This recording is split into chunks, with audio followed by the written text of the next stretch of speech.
Welcome to the premiere 1997 edition of the Arnie Ball Show. Tonight we're going to talk about the Mastodons' first tournament, which was at Santa Barbara last weekend. We have Captain Mike Tremolin as our guest, and we will preview the conference matches coming up this weekend in Milwaukee and in Chicago. So please stay with us.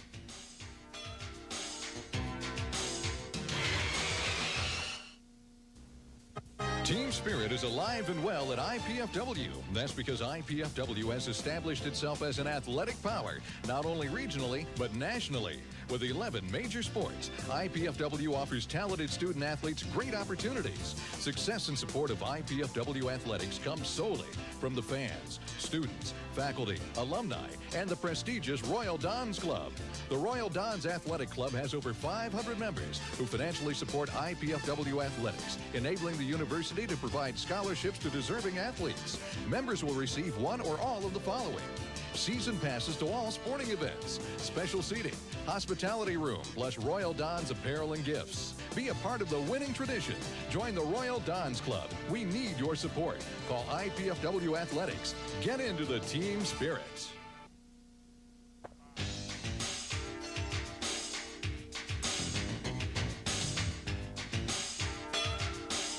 Welcome back to the Arnie Ball Show.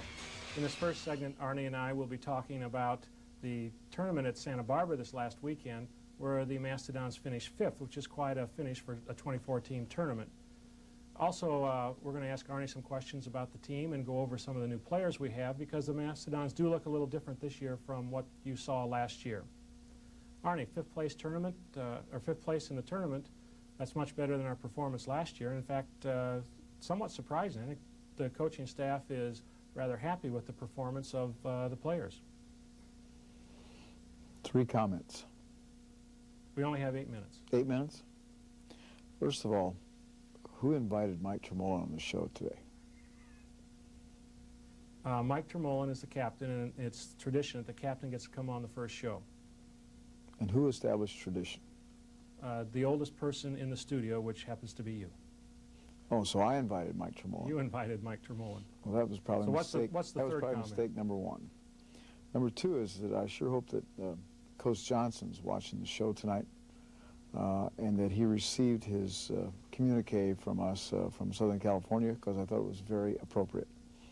So, Coach Johnson, if you're watching the show, we'd appreciate some feedback on that particular piece of communique. Well, Coach Johnson probably is watching the show, because at his age, there's nothing else you can do on a Friday night.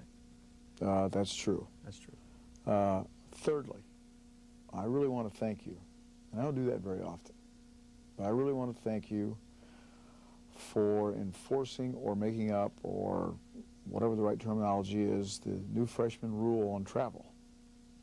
Because the extra piece of dessert that I got on the aircraft going to Santa Barbara was very delicious.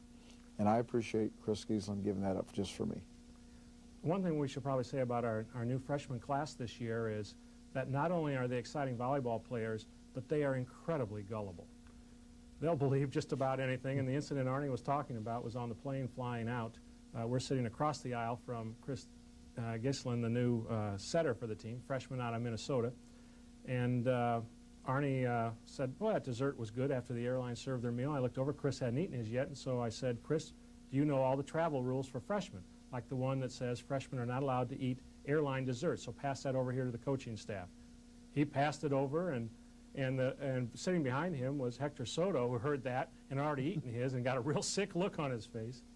But Arnie, you got 2 desserts, and you went out and apparently coached well, because you were 6-2 in the tournament. I was just a real happy camper the whole weekend, and it all got started because of your ingenuity with the dessert. So I want to thank you. Maybe the last thank you get for the year, but well, I'm one ahead of last year now. I want you fans to take note that Coach Franke got a thank you from Coach Ball this year. Now that you've avoided the subject for about 3 minutes, let's get back to the Santa Barbara tournament. Don't you think the weather was wonderful in Santa Barbara? We were in the gym all the time. How would we know? I wasn't in the gym all the time. No, you must you have were been playing golf. You must have been in the gym all the time. Now you know Dave Schmidlin coached the team. That's the reason we had so much success. I mean, the only reason I went was so I could play a round of golf with Coach Preston. It was the most enjoyable experience. By the way, has Coach Preston sent our 5th place trophy yet that he was supposed to FedEx to us? I think he presented to you that Saturday night, and you just kind of missed it, the presentation. I missed the presentation. I think that's what happened. It's probably good that I did. Yeah, I think that's what happened. this is kind of an unusual happening for us to go to California this early and to come back having this much success. What did you do so much differently than what you've done in the past for our team? Well, I think the one thing that was different on the bench was that you didn't sit on it. You went way out into the end line, way up into the crowd, and watched from a distance, and things ran very well that way. You know, but I did notice that as we started winning and advancing in the tournament, you started moving closer and closer to the bench to where by the time we were in the final rounds there, you were actually sitting with us. well, you noticed we were still winning. Yeah, we still won. That is amazing. So you're trying to make a point here that I was just getting closer and closer because you guys were being successful. Actually, it was just after we lost to BYU, which, by the way, I was on the end, I felt that you guys needed a little additional help, so maybe I ought to get a little bit closer to hear what the strategies were so I can indeed be part of that decision-making process. I thought you and Dave Schmidlin did an outstanding job coaching the team this weekend. That's the reason we did so well. BYU won the tournament. It was one of the two losses we had. Another one was to Calgary, which, as a Canadian school, is in the middle of their season, and they were in much better physical shape. So as we played them late at night as our fourth or fifth match that day, we were a little tired. Let's talk about the Stanford match, where our second team beat their second team and came from behind to do it, and shocked an awful lot of people wearing the old Cardinal red. Well, the Stanford match was a boost for our confidence, I guess you might say. Neither team played their full-strength teams. Stanford played their two starting middles, and I believe one of the other kids was a starter as well. We played our regular team the first game, and of course they lost, and so we said that's it. We've seen enough of those guys for the tournament, and played the other guys whom we'd already determined were going to get to play anyhow. And they came out and played really well and ended up winning in 3. What a great match. What a great confidence booster for all of our players, because from that point on, we played the second team the rest of the tournament, and they didn't lose. So that group has come away with a great deal of self-confidence in the fact that they can step right in and help, and probably has helped. If this tournament did nothing other than establish some depth for our team, I believe for the remainder of the season, it certainly would have made the trip successful. We had some nice matches also against UC Irvine, which is a very good team, and we got to beat Northridge, which personally I like beating Northridge every opportunity we get. I just don't like that school. I don't like that team. We always have close, emotional matches with them, and so I was quite happy with that one. Well, the whole weekend, excuse me, as you've alluded to, was very successful from the standpoint that we got a lot of playing time for a lot of people against really good competition. The big danger of going to this tournament is that if you don't advance out of your pool to the upper bracket, you end up going to the lower bracket playing most of the club teams. And there are some very good club teams there, as you know.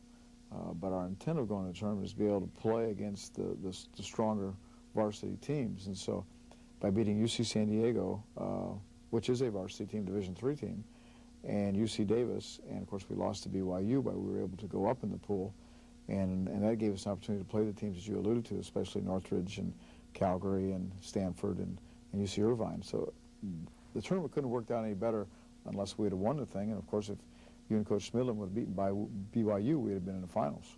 One of the, in our last minute here, I have to make a comment on one thing that I found personally satisfying in the tournament is that UCLA got beat by a lot of people, and they were playing their big guns when that happened. So it looks like there's an awful lot of parity in the West Coast Conference this year.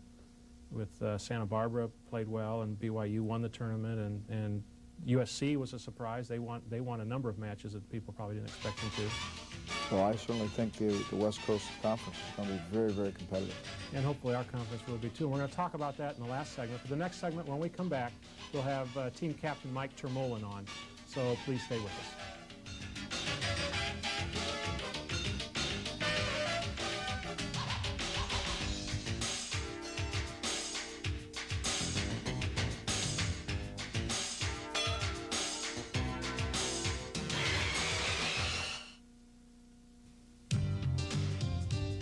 Check it out! The campus has it all. Learn it, or work it, or play it, just do it. It's a cool place. Call now!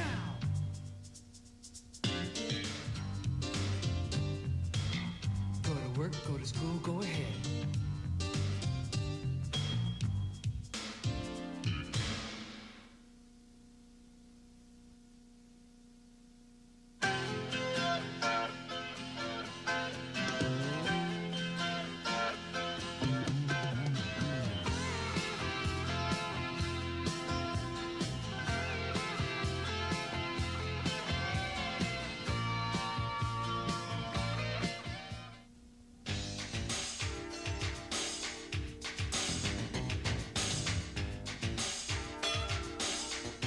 Welcome back to the Arnie Ball Show.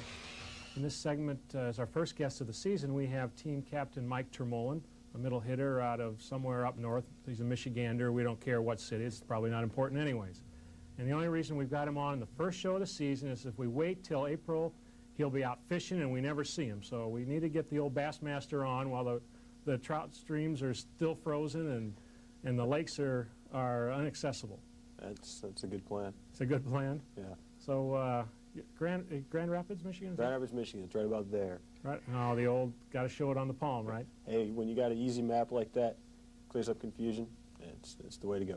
Well, the one thing about living close certainly is the ability of your family to come to the matches, and they miss very few of our home matches. I think they missed about 2 since I've been here. Yeah. Coach Ball's missed more than that. Well, yeah, but you got to take into factor golf and That's such right. like that. That's right. What's your major, Mike? Communications. Communications? And you're looking at what is your future? Grad school or? Potentially starting grad school in the fall and working towards teaching here at a college level. Okay. Well, then you're going to have your work cut out for you, aren't you? Yeah, that's a fair amount of work in the future. But well, grad school will make volleyball look like fun, won't it? I certainly hope not, to tell you the truth. But yeah, it's a different challenge that I'm not ready for yet. I still got 4 months of volleyball to enjoy. But, that's right. Yeah. What your role as a team captain? In fact, it was probably middle of the season last year when you were appointed the team captain. Tell us a little bit about what the captain needs to do. There's a couple important things that the captain needs to do. He needs to command the respect of his team and make sure they stay in line both on and off the court. In addition to leading drills in practice and on the court, yelling, make sure everybody's playing hard and following orders and such. Off the court, behaving themselves both in the classroom and in social activities. And it's basically a full-time job, and it's a job I wouldn't want to give to anybody, but on the same token, I wouldn't give it up for anything. So you like being the captain, especially of a young team, like we've had the last 2 years. Yeah, these are great guys. They make my job fairly easy for how tough it could be. They, for the most part, stay in line. Freshmen are a little bit cocky, but they're kids. What can you say? Since I couldn't get Arnie to talk at all about our players, why don't you and I do that now? Tell us a little bit about our freshmen, the players that the people watching at home have not seen yet. Well, we got 3 new kids that are going to make a serious impact this year. There's Chris Gislin. He's a setter from Minnesota, also Great White North. Chris is trying to follow in the footsteps of another large Wookiee-like character. Chris is also big, a lot like Loy, and he's got his work cut out for him. He's got a lot of raw talent he needs to develop yet. His leadership skills are very good for his young age, and if we can get him to keep putting in the time, he'll be a very good player for this program. Michael Cummings is also from Minnesota. He's a 6'8" middle hitter. We have already slapped him with the nickname Junior because, well, basically his name's Mike, and he's got the noodle arm that I had when I came here, and he'll grow out of it, but for now he's stuck with it. Tell us what a noodle arm is. We still do that, for crying out loud. The people that watch this show should know that by now, but noodle arm is shall we say, an underdeveloped shoulder that needs some strengthening in the weight room, and when going through your arm swing in volleyball, it has a tendency to flop around a little instead of being smooth. And Loy Ball christened me with that when I was a freshman, and I've been stuck with it ever since. And it's kind of nice to pass the tradition along now to somebody else. Okay, so that's Mike Cummings. Tell us about. And the big kid that everybody's talking about is young Hector Soto. I've never seen anything so skinny jump so high in all my life. Hector's about 6'5", about 170 pounds, and flies like nothing I've ever seen, even watching international players play. Yeah, is that what, about a 50-inch vertical or something? That's what they say, 50 inches, and I hear stories about that other places, and you just shake your head and go, no, but guys, this is for real. You know, people watching the show, trust me, this kid can fly.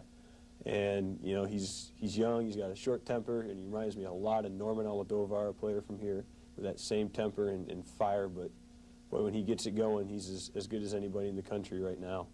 And, you know, for playing a position, he's moved to passer. He's a natural opposite. He's moved to passer, and for how long he's been there and how much better he's gotten, if he continues to compound on top of that, why, come April when the Mivas come to town, it could be a real interesting experience. You said that you talked about your arm a little bit and about how you were called noodle arm when you first got here, but you've been strengthening that quite a bit, and you've gotten a lot more power in your hits now, haven't you? Yeah, well, it was hard, excuse me, to go anywhere but up from back in those days, but yeah. Brad Proditis and I worked pretty hard in the weight room this summer. I stayed here in Fort Wayne and played a lot of beach volleyball for strengthening and conditioning, and I really think that the weight room is where you get better in the off season. Touching balls is fantastic, but for the young kids especially, I can't preach enough, and this isn't just volleyball, this is all athletics, that if you want to compete at a high level, get in the weight room early. One of the things that a middle hitter has to do, it isn't as much like, say, an outside hitter that you want to hit the ball really hard, but a middle hitter has to really be able to control the shot because a blocker is going to be in front of him. He may have to go right, he may have to go left or whatever. And so control is really important, isn't it? Yeah, it's not always power, it's timing with a setter, and that's something that Chris and I still struggle with, and we'll get better with. And the best middle shots are deep corner where there's nobody standing. And when you get it, just to get it there, it doesn't have to be a rocket. It just has to get there. And obviously, the quicker you get it there, the less chance there is of someone picking it up. So in that sense, yeah, the middle hitter is, and a lot of it's being a decoy too, for the most part. You want to control that middle blocker on the other team and keep him in front of you. So he doesn't go outside. So he doesn't go outside, and other hitters have the same opportunity that you do just to be one-on-one.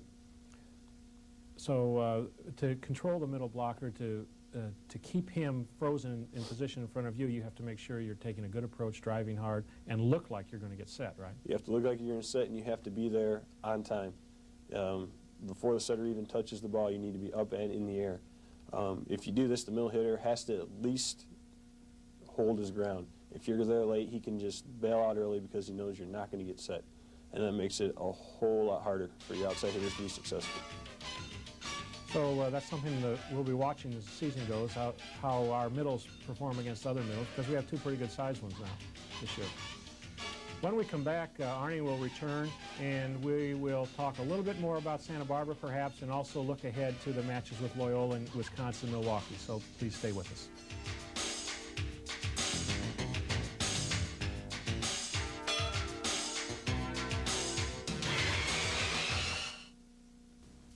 Team spirit is alive and well at IPFW. That's because IPFW has established itself as an athletic power, not only regionally, but nationally. With 11 major sports, IPFW offers talented student athletes great opportunities. Success and support of IPFW athletics comes solely from the fans, students, faculty, alumni, and the prestigious Royal Dons Club.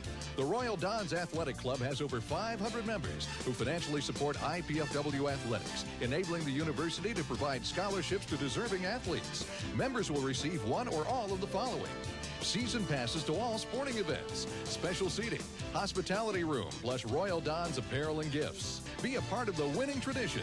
Join the Royal Dons Club. We need your support. Call IPFW Athletics. Get into the team spirit.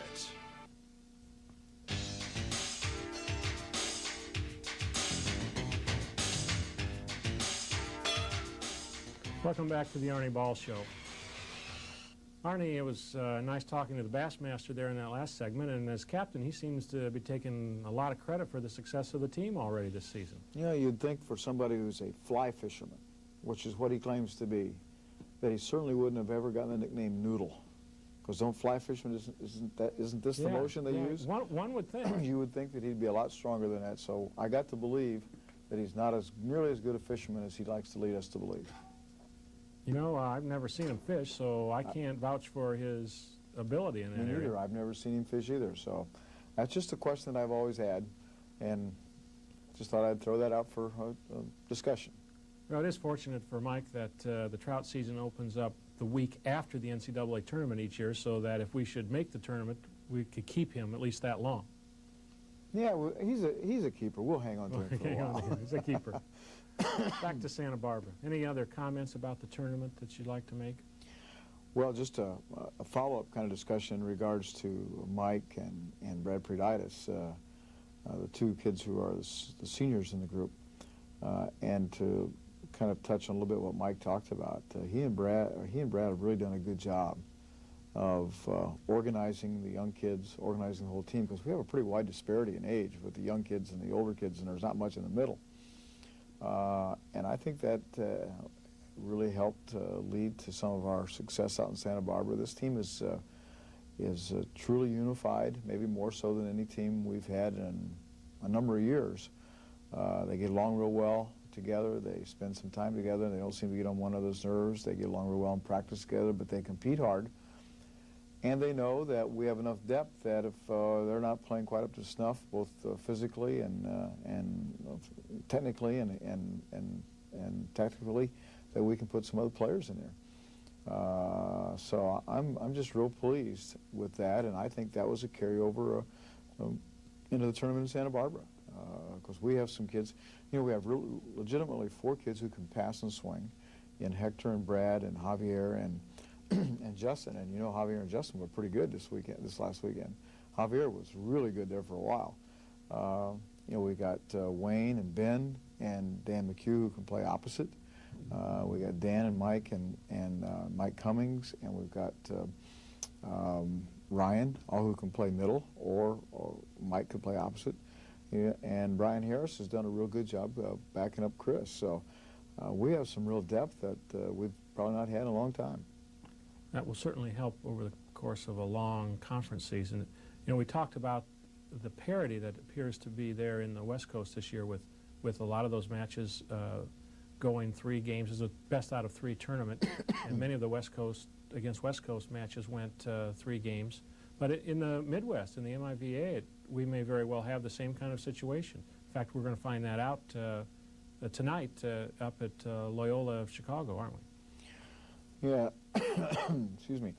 May not have been very good scheduling on our part, even though the Santa Barbara tournament, I think, certainly has prepared us to play tonight and tomorrow night. You know, last year we lost to Loyola and Milwaukee both on the road. So I'm going to remind the players of that tonight and tomorrow night. The fact that, you know, we really need to go up there and play well and come home with a couple wins. But I don't think there's any doubt that Loyola has a new setter, and I understand he's pretty good. He's out of the armed services. Make their team much better than they were last year, and they were pretty good last year. Tom Deppy at Milwaukee's done a really good job with the Milwaukee group, and I expect them to be better. We know that Lewis will be strong, because they have 3 starters back from their NCAA Final Four appearance team. Pete Hansen, Ohio State, had a really good recruiting year. I think he has 7 young men from Puerto Rico, and I know that 2 of the new kids are really good players and will make an impact right away on his team. Excuse me. Ball State has returns everybody except for the young man from Germany. And they went up in Canada last fall and won that golf tournament pretty easily, beat Lewis pretty easily. So we're expecting them to be a really good team. Mercyhurst is a new team that's just joined our conference, and Division II school from over around Cleveland, Ohio. But they have some scholarship money right from the get-go, like Lewis did a couple years ago. So I think their team will be a pretty good team, although they'll be pretty young. And of course, Quincy and Thomas More are still in the league. So I think our league will have as much parity this year, if not more, than maybe it's ever had.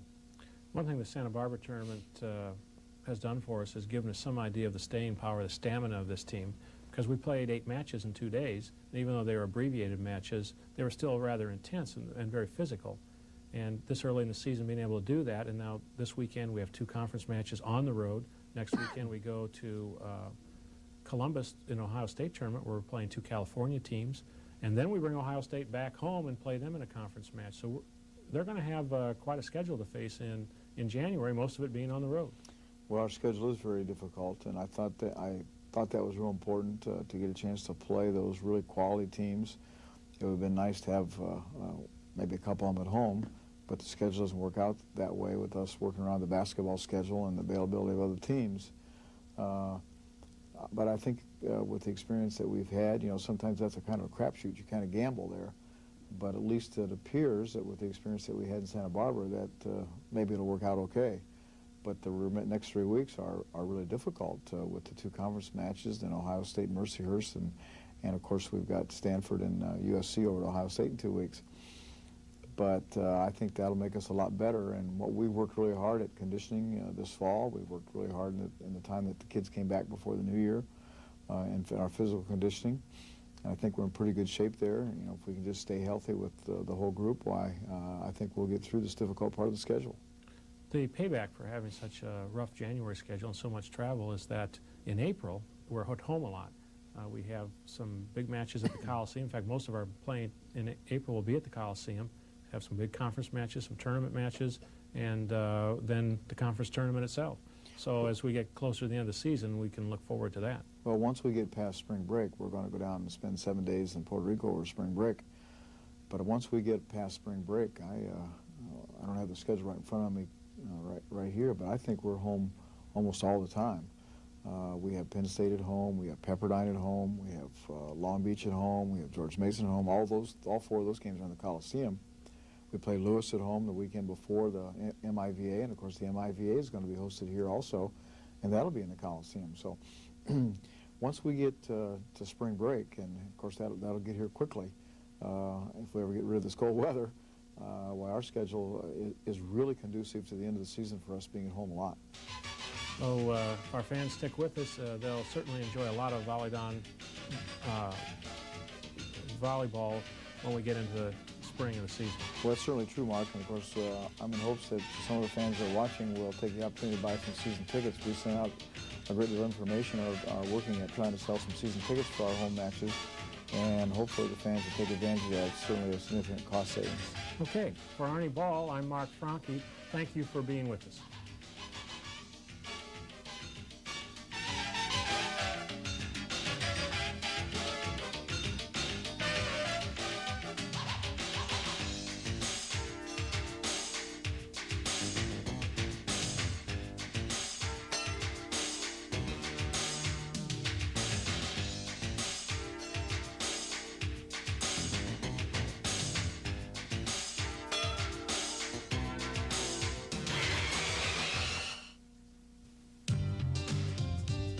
Check it out! The campus has it all. Learn it, or work it, or play it, just do it. It's a cool place. Call now!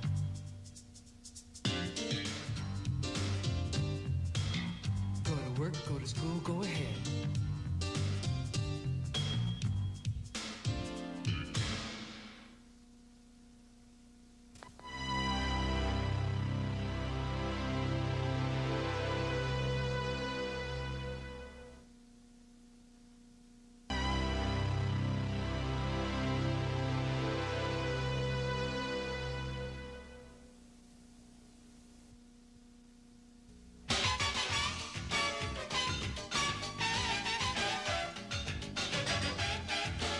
Welcome to this week's edition of the Arnie Ball Show. Tonight we're going to preview the important tournament at Ohio State, where we'll be playing Stanford and the University of Southern California. Our guest is senior Brad Proditis. And when we come back, Arnie and I will talk about the 2 big conference wins we had this last weekend up in Milwaukee and Chicago. So please stay with us.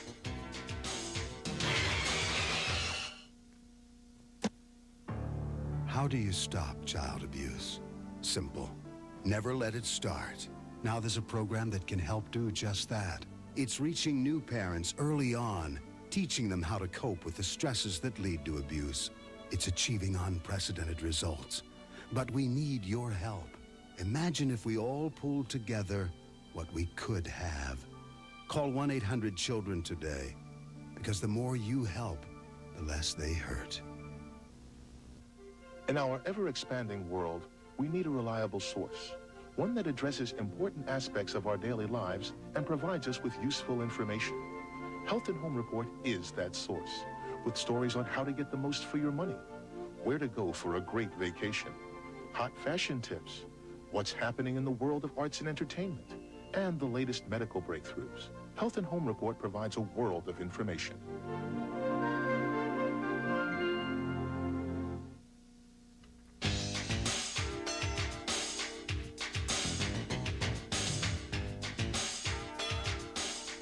Welcome to the Arnie Ball Show. I'm your host, Mark Franke. Arnie, we need to talk tonight about two big conference wins up in Milwaukee and in Chicago. But before we talk about that, let's talk about the scheduling follow-up that you perpetrated on the team by once again, for the second year in a row, scheduling the Milwaukee-Chicago trip when it's 40 below wind chill. I'm sorry, you want to repeat that? Cold. Talking about cold. I didn't think it was very cold up there. Well, not in the hotel room. You had the heat up to about 90 degrees each night, as So usual. what are you complaining about? It wasn't cold. Well, it was kind of cold. At Loyola, you park about 1.5 miles from the gym, and you walk across the wind's blowing in across the lake there, and you come into the gym, and it's I mean, cold. in our van, which was pretty crowded on the way home, it wasn't cold. There were only 12 of us in that little van with all the gear while you were comfortable in the car coming home. What do you mean cold? Loyola, Chicago. We played them this week. Since you actually want to talk about the subject tonight? Yeah, it was a wonderful trip that we had up there. It was 2 wins. What more do you want? You want everything to be convenient or what? Well, no. Actually, I if we win and bring all the players back, that's probably a successful trip for us. And I don't think we left anything. I mean, who knows? But I mean, after all, we only had a van breakdown in that sub-zero weather. We only didn't have any hotel rooms when we got there. It was an uneventful trip. In fact, the trip got so desperate at one point, I had to give my credit card to Brad Proditis and tell him he'd use it however he needed to make sure the players were taken care of. Now, that's pretty scary, isn't it? That's probably some kind of NCAA violation of some kind or another. Okay. We'll erase the tape before we broadcast then. Hope Dr. Fairchild's not It was listening a in. tough trip. Tough trip. Loyola, Chicago, obviously cold, as it was everywhere else, although it wasn't any colder up there than it was back home. We went up Friday to play there. And last year when we played at Loyola, it was the first year in the conference, and they have this small gym, low ceiling, very noisy, bad acoustics, and they bring a lot of students in there, and they really create quite a ruckus, although this year we didn't give them much opportunity, did we?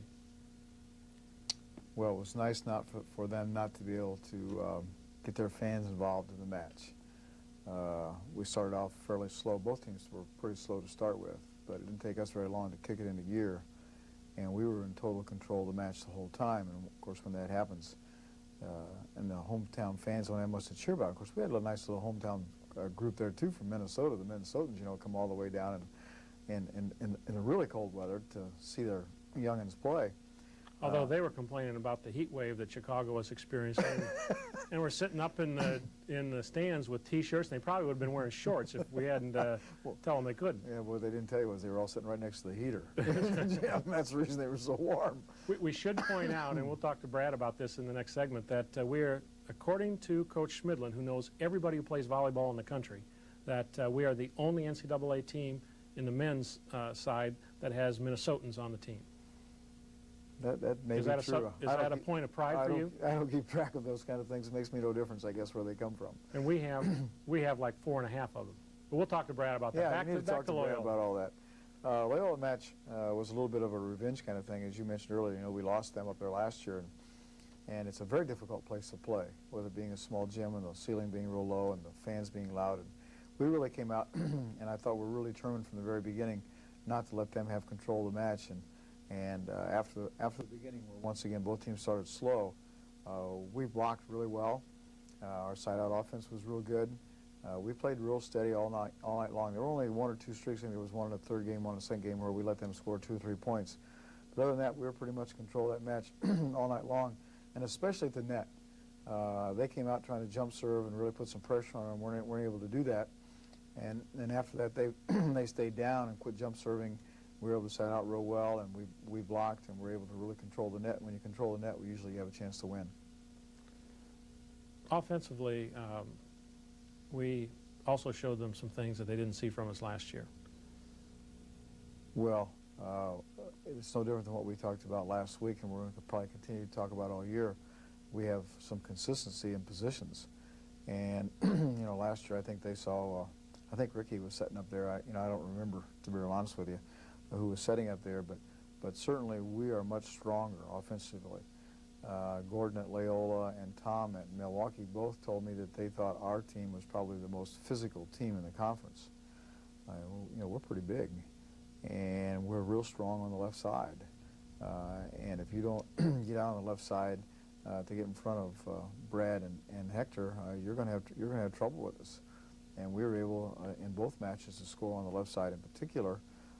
We didn't do anything fancy. You know, one of the parents asked me if we were doing any swinging with Brad and Hector, which is a terminology of offensive terminology, and I said no, nothing right now, because we're just trying to get Chris, first of all, to understand our offensive system and deliver the ball where we can hit it, and we really don't need to yet. Now that's probably going to change as the season goes along, but right now we're just trying to stay simple and kick it left side, and we're one-on-one, and Brad and Hector both had great nights, and Mike and Ryan were pretty good in the middle, and as you know, Wayne's played really well backside, and so they tried to overload on us, overload in our, what we mean by overload in our middle end to our left side on Brad and Hector, and when that happened, Chris kicked it back to Wayne, and Wayne had a heyday. So we were really diversified against Loyola in particular. And we were also much deeper on the left side last year. A couple of our left side players had to spend part of the season setting, Ricky and Justin. Now you have both Javier and Justin to come in on the left side if you need them, and both have been effective off the bench this year. Javier and Justin both were very effective Saturday night when you needed to call them in. Well, Friday night we were just consistent across the board with the 6 guys we had playing. Brian Harris came in and played back row and did a nice job, and Javier, I guess, came in and played a little bit against Loyola also. On Saturday night, we were a little flat, and so we gave Javier and Justin both a chance to come in and play, and both did really a good job.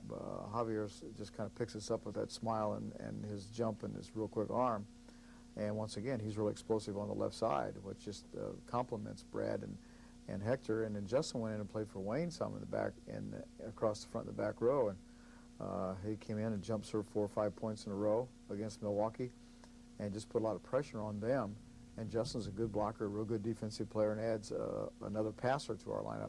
So both those guys came in and really complimented our team on Saturday night. Justin's the kind of player who's really a left side player, but you're using him as a right side player right now until we get everybody healthy. Justin's the kind of player that can play anywhere. You mentioned earlier that we had him set one game last year, and he's done some setting back home down in Tennessee. The only place Justin probably can't play is in the middle. But other than that, Justin can play any place we need him, whether it be as a left side or spot setting a little bit, or right side, because he's just very, very versatile in the skills that he possesses. Justin's contribution on Saturday night was really important, because in that 4th game we were letting them come back, and it was going to be a really difficult time for us if we didn't hurry up and win that 4th game and get the match over with, and Justin pulled about 4 points in a row. It's really key substitution called by you. Called by me. I'll take the credit for that. We won both matches, obviously, and when we come back, we're going to talk to Brad Proditis, one of the seniors on the team, about some of the things that have happened this last weekend. So please stay with us.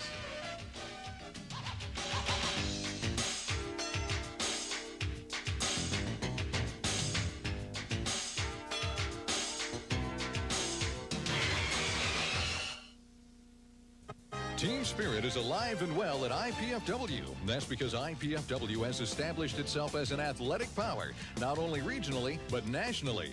With 11 major sports, IPFW offers talented student athletes great opportunities. Success and support of IPFW athletics comes solely from the fans, students, faculty, alumni, and the prestigious Royal Dons Club.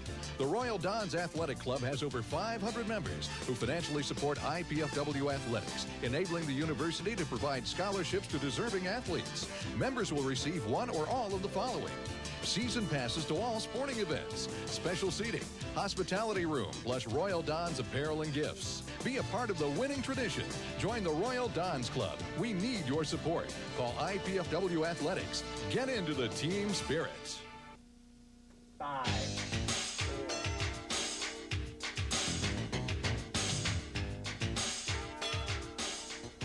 Welcome back to the Arnie Ball Show. We have Senior Brad Perditis with us, and as we mentioned in the last segment, Brad is the most senior member of our Minnesota connection. Dave Schmidlin, our assistant coach, who does a lot of our recruiting for us and attends junior tournaments, knows a lot about other teams where players go, says that we are the only major program in the country with Minnesota players on it. And we have 4.5, we believe. 4.5, yes.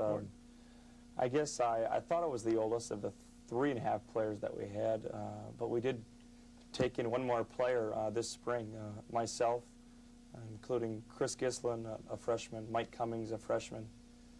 Justin Luna would be our half Minnesotan. He used to play club volleyball in Minnesota for the same club team that all 3 of us did. But if you listen to him talk for more than 30 seconds, you'd know Tennessee when you hear it, right? That's correct. That's correct. He has that southern drawl. And then a 4th player, Dan, can't seem to think of his last name right now. McHugh? McHugh, Dan McHugh, yes. And he's an older player, isn't he? Yes, he graduated from Bemidji State, way up north Minnesota, near the Canadian border. So he's got a real drastic Minnesotan accent. But you betcha. He's, you betcha, you know. But yeah, he's with us also. He's a graduate student, you said, but you're also a graduate student, aren't you? You're in your 5th year. Yes, I finished up my bachelor's degree in management this past summer, and I've been working towards an MBA program in administration this fall. Due to the NCAA regulations and those types of things, I've been able to play volleyball and continue my education at the same time, so it's worked out well for me. The NCAA regulation is that you have 5 years of, in Division II, 5 years of full-time attendance, 10 semesters, in order to compete 4 years. And you were out a year because of an injury, and then that allowed you to complete your studies, but come back as a graduate student here in our MBA program and then play, right? Yeah, it's worked out really well, I think. I suffered a knee injury a couple of years ago, but got the life turned around, and that actually was maybe a good time for me career-wise to focus on where I wanted to go. And I finished my schooling up and on with the MBA courses, so I think I'm headed in the right direction. Probably at the end of this year, then you'll be about, what, half done with your MBA program? I'll just be a little bit over half done. I had a course, 2 courses actually, disregarded from my undergraduate work, so that put me a little bit ahead to start the MBA program, so I should be just a little bit over half done with the program once May comes around. Do you think you'll come back here to complete it or do it back home? I think I'll stay at least for a year in Fort Wayne. I like the city. I like the people I've met, the real down-to-earth people, so I will stay here at least a year or 2 to finish up the schooling. I should mention, before we talk about volleyball for a little bit, is that Brad is the extension of our Minnesota-Latvian connection, because the Laces brothers and the Berzins and some of those that we've had in the old days, some of the fans have been around long enough to remember them. You're also Latvian. I think we talked about this last year on the show, your dad having come over from Latvia. Yes, he and his family came over during World War II in the breakup of the Eastern countries and so on. But yes, there's been a few Latvians here and there across the country. It's fun to meet the ethnic backgrounds and, That's right. and so on. Let's talk about volleyball, because that is the topic of the show. That'll work. Tell us a little bit about the difference you see in the team this year, and maybe amplify on Arnie's comment that the one thing we have now appears to be a more stable lineup, therefore a more stable system that players can get comfortable in. And that puts you on the left side in the same spot all the time. What does that do for you as a player? As a player, if you're playing in the same position all the time, obviously you get more comfortable with the position you're at. Definitely with our depth this year, more than last year, we have some flexibility within positions to juggle the lineup. Obviously, we don't need to do anything drastic in terms of moving people out of position, so that's a definite benefit for us this year than last year. What does it mean for a player like you? You're a senior. You obviously are in the starting lineup. We have to put an awful lot of the responsibility of the team on your shoulders when you're on the floor. But knowing that someone like, say, an Javier Escobar or even a Justin Luna or someone like that is behind you, what does that do for you as a player? Does it loosen you up a little bit? Does it make really it does, make you play better? It really does. I think knowing that we have successful people up and down the lineup, it may give some added pressure to play, to perform, but I feel that in terms of winning as a team goal, there's no added pressure there, because if I can't do the job, someone else can come in and do the job, so it works out great as a team concept. Talk a little bit about how Chris Gislin is developing as a setter. You started playing with Lloyd Ball as your setter, went through 2 years where you probably had 5 different setters, and now you have Chris Gislin, who looks like he's going to be our setter for the next 4 years. Tell us a little bit about how he's developing. Yeah, the first time I met Chris, actually, he was in the 7th grade. My senior year in high school, I played high school club volleyball for the coach in Minnesota, and I met Chris through a couple of practices there as a 7th grader, and I remember the coach saying one day that this kid's going to be a star, and you know, you don't think anything of it as a junior high kid, but he's really developing into a great player. I think he's got all the great tools to be a great setter. Going to the height, he's got great hands, and great court sense. So I think if he can continue to develop, he's going to help our team quite a bit. The height certainly is an advantage, isn't it? Because against Loyola and Milwaukee both, we probably had a 5 to 6 inch advantage in the setter position on height. Yeah, definitely. He's 6'6", I believe, and setters across the country, you know, range anywhere from 6 feet, you know, maybe a little bit below to 6'6", 6'7". And being 6'6", if by chance there was a bad pass on the serve, those types of things, he can become instantly part of the offense at the net. So he's a threat handling the second ball more so than a smaller setter. Perhaps that kind of ability to handle the second ball and make it an attack as opposed to a set, he may develop much like Lloyd did. So that'll be interesting to watch. And you're getting good sets, and you're getting a lot of kills from night to night, aren't you? I hope so, yeah. Okay. When we come back, Arnie and I will preview the Ohio State tournament that starts tonight. So please stay with us.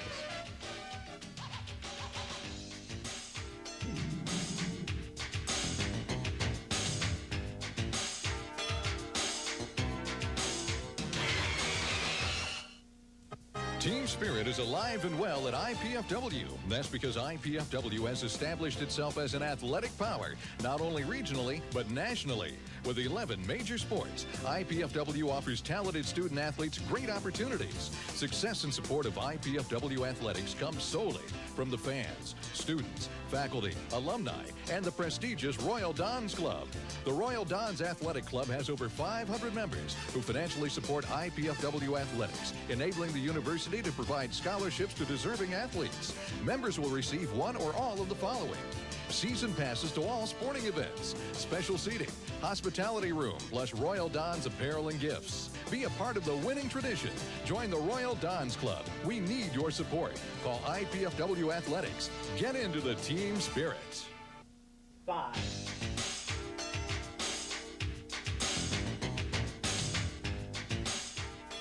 Welcome back to the Arnie Ball Show. Arnie, this weekend we're going to be going over to Ohio State to play in a new tournament they have, and we'll be playing both Stanford and USC over there.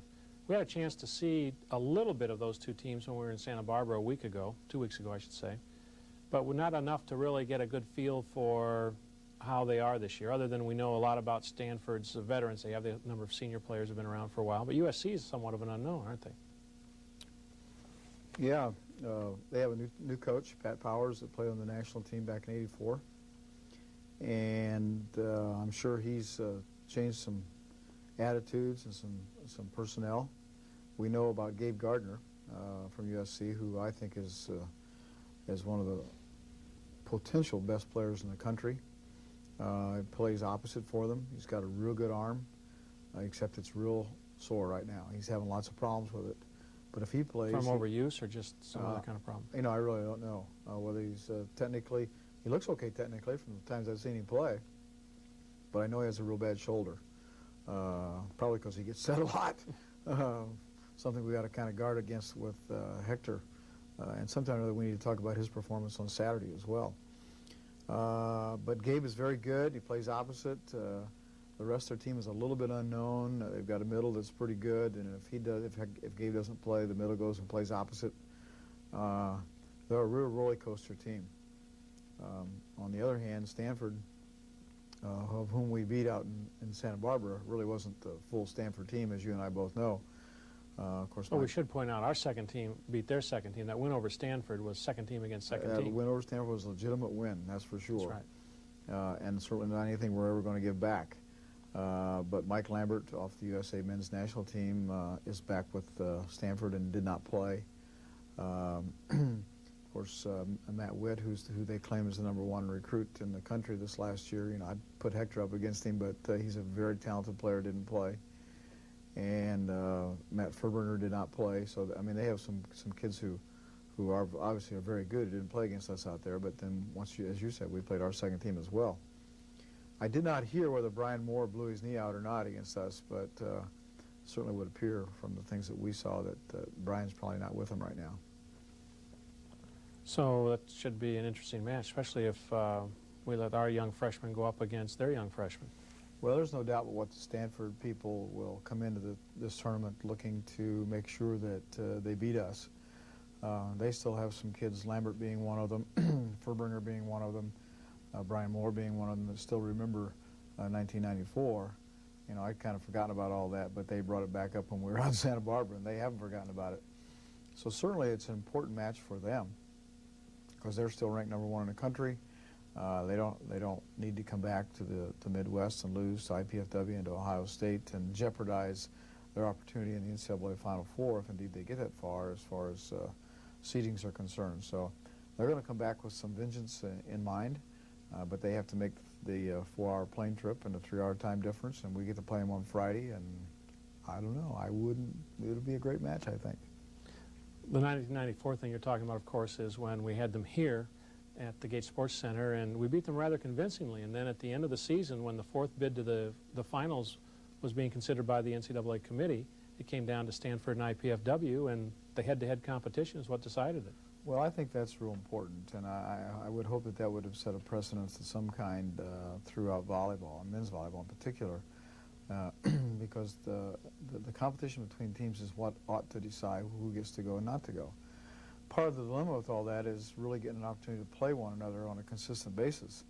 You know, we don't play all the teams from out there, and certainly they don't play all of us, and I don't think they really feel they have a need to play all of us, but it's gotten a lot better, and that's part of the reason why we go to the Santa Barbara tournament, so we can see everybody. And of course, later in the year, Pepperdine's coming here, Long Beach is coming here, Penn State, of course, is coming, so we'll get to see some more of those teams as the year goes along. You said you wanted to talk about Hector's performance on Saturday night. His performance was very solid Friday night, certainly, but Saturday night, most everybody was flat except for Hector, and given the number of sets that he got, I suspect his shoulder's still on ice, isn't it? Well, you know, it's one of those things that happened. Blake Sebring called the office today all excited. And probably thought the stats were incorrect. Right? I told him that they're as correct as we could make them be. And he called Volleyball Magazine right away because he wanted them to get it in. And we since have found out that the 50 kills that Hector has is 1 kill away from the freshman all-time record. Matt Furbringer at Stanford had 51. Of course, that once again got Blake all excited and that kind of thing. Was that in a 4-game match? Probably doesn't matter. I don't know. In terms of I guess the it record. doesn't make any difference, and I don't even know. But one of the things that happened Saturday night was the fact that we were flat, and Hector just was Hector. With his athleticism, he can be flat and get away with some things. And it just kind of evolved. You know, after that match was over and I saw the stats, I went, I don't think this could be right. I don't remember him doing that many things offensively. And then I went back and studied the videotape, and I went, maybe this is right.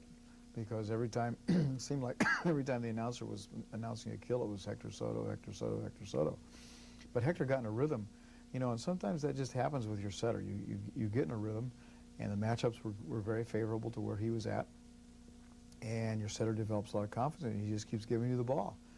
And we have 4 or 5 players on this team that are very capable of that kind of thing.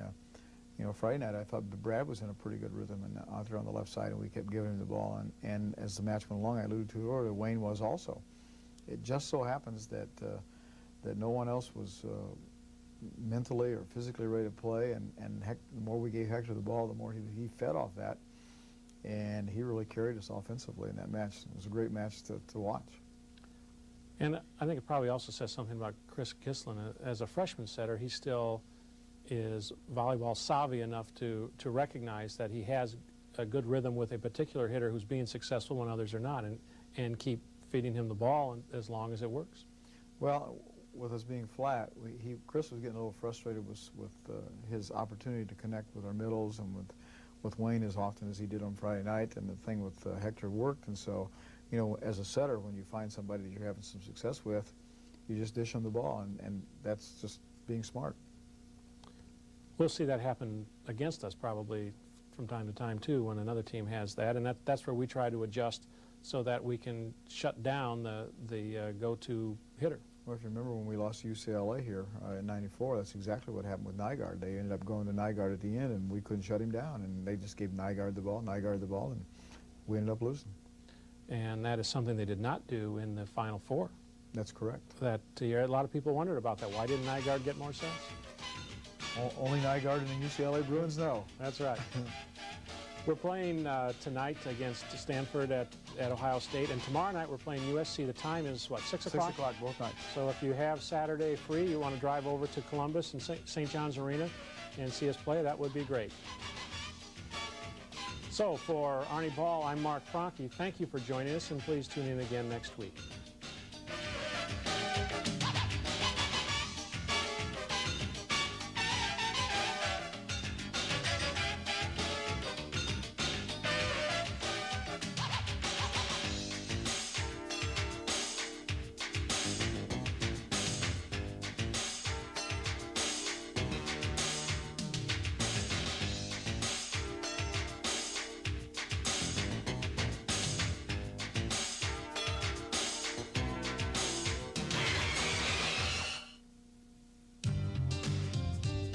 Check it out!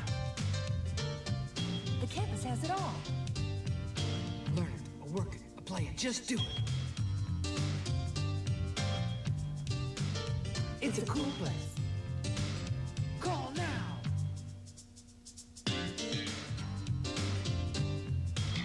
Go to work, go to school, go ahead.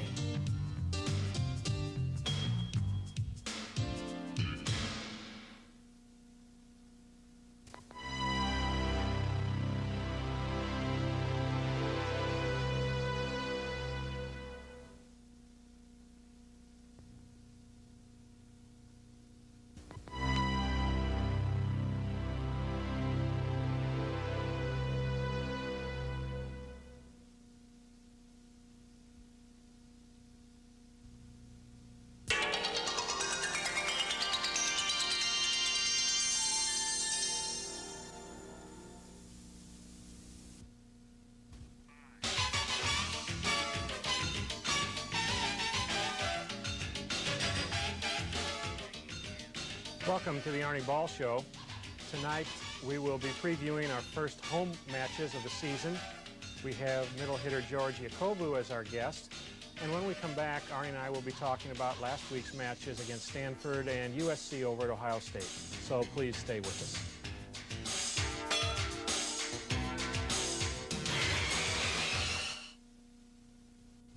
Intimidate, dominate, terminate. The IPFW Mastodons are back, and they're bringing a few big guns to the party this year, including the most sought-after super recruit in the country, Hector Sky Soto, and Minnesota Triple Towers Gislin, Cummings, and McHugh, plus returning seniors Brad Verditis and Mike the Noodle Termolen. 9 Mastodons over 6'5". Let's get vertical.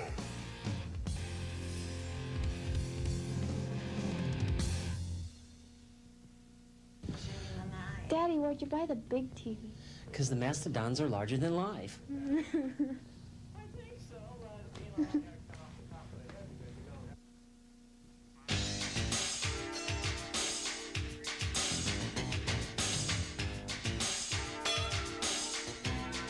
Welcome back to the Arnie Ball Show. I'm your host, Mark Franke.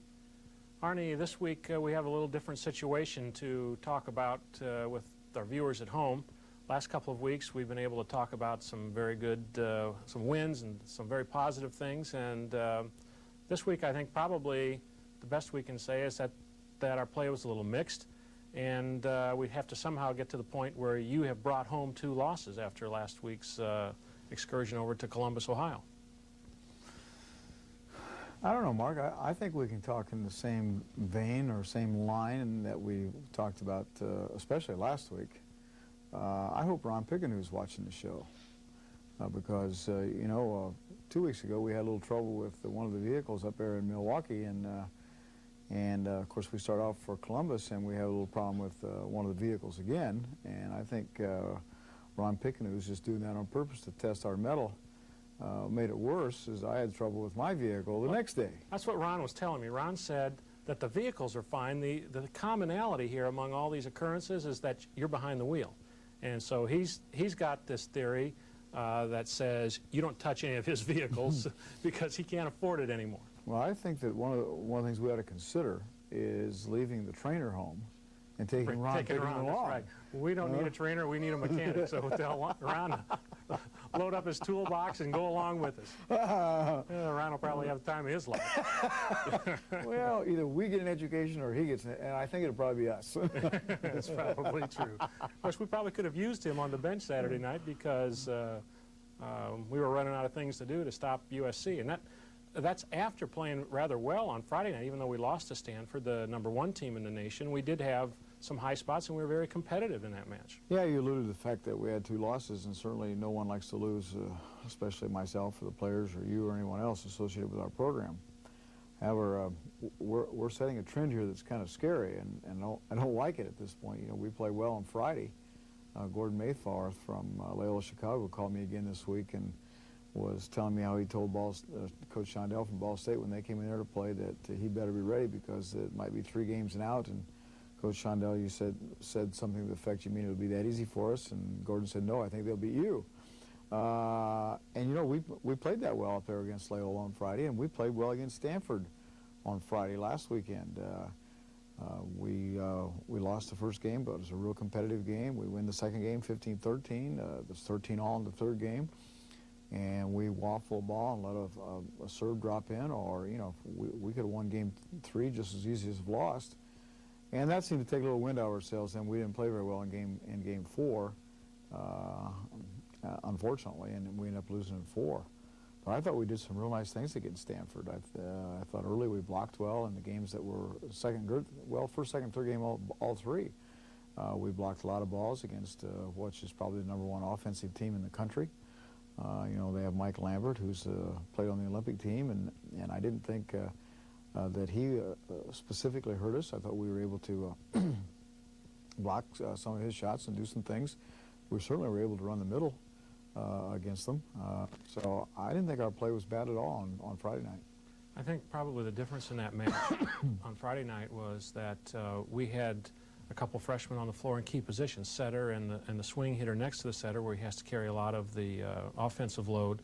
And you look across the net, and they had a number of seniors, like you said, Mike Lamborn, having played on the U.S. Olympic team. And I think both Lambert and Ferbringer really elevated their play there at the end because they knew they were in a tough match.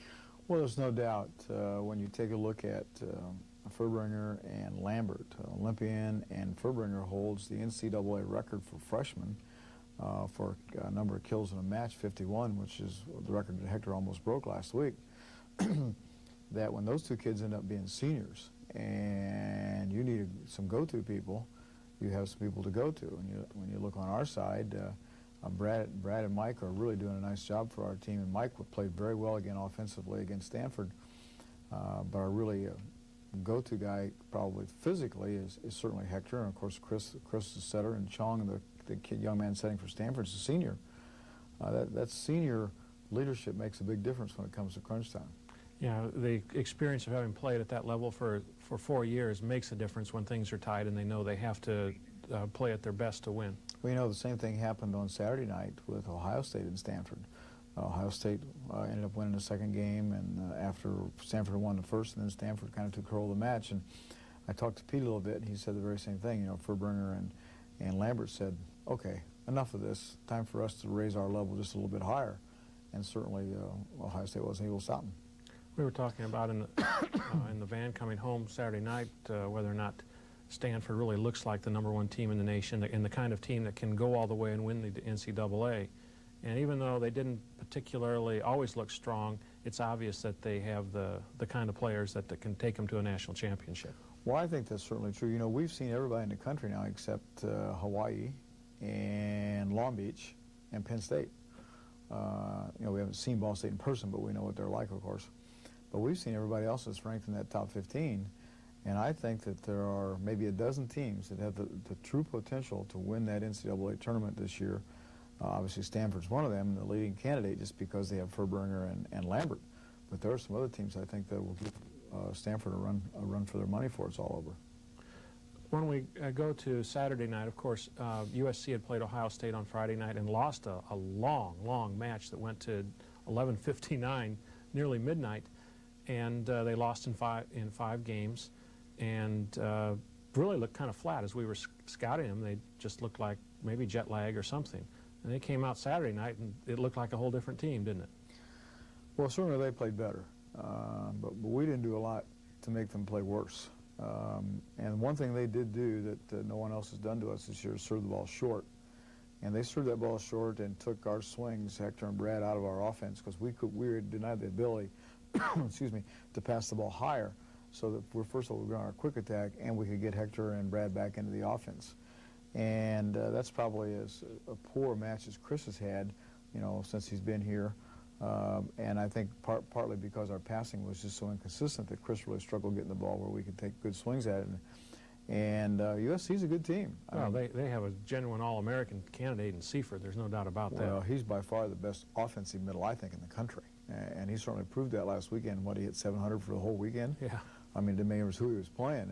And he sure tore us up. But he did the same thing to Ohio State. And unfortunately for us, Gardner played a lot better on Saturday than he did Friday. Friday he was not very good, but Saturday I thought he was pretty good. Yeah, Ohio State was able to get him out of the game because he wasn't playing so well, but we were not able to do that. He had his way with us. When we come back, we'll have George Yakovu, a junior middle hitter, in, and we'll talk to him a little bit about the weekend and also his background, which is rather interesting. So please stay with us.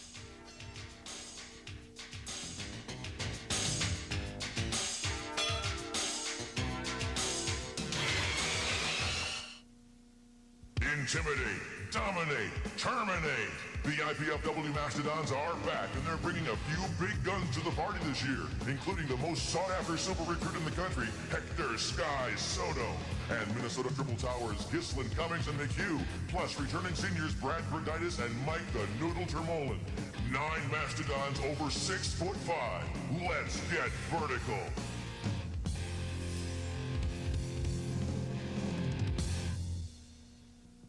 Team spirit is alive and well at IPFW. That's because IPFW has established itself as an athletic power, not only regionally, but nationally.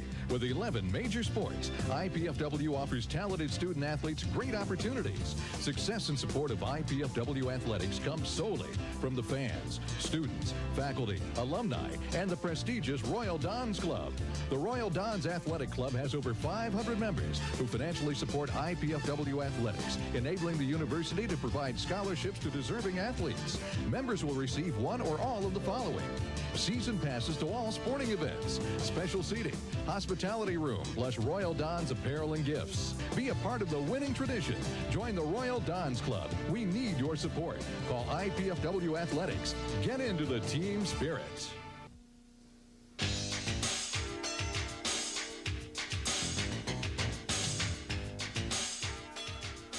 Welcome back to the Arnie Ball Show.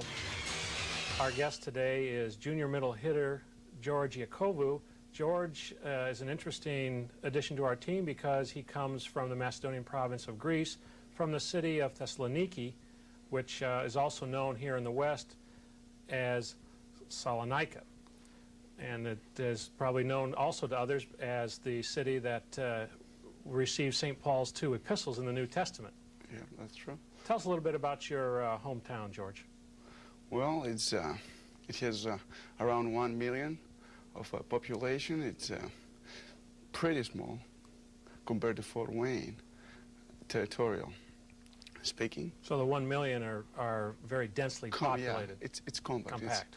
It's really compact. And, well, it's my hometown, and I've missed it. I loved it. I've been 24 years there. And we're by the sea. That's actually the most interesting part for me. We're by the coast, and we spend a lot of time walking and staying by the coast. And you're facing south into the Aegean Sea? We're facing south, yeah, to the Aegean Sea. As the coastline of Greece turns and moves to the east, then you're there after that bend, aren't you? Exactly. Actually, we're I believe they say that we're the most important port, my hometown, that connects Atlantic Ocean and west part of civilization with east part, which is Russia and all these countries. Tell us a little bit about your family history. For instance, what is your dad's occupation, or perhaps your grandfather before him?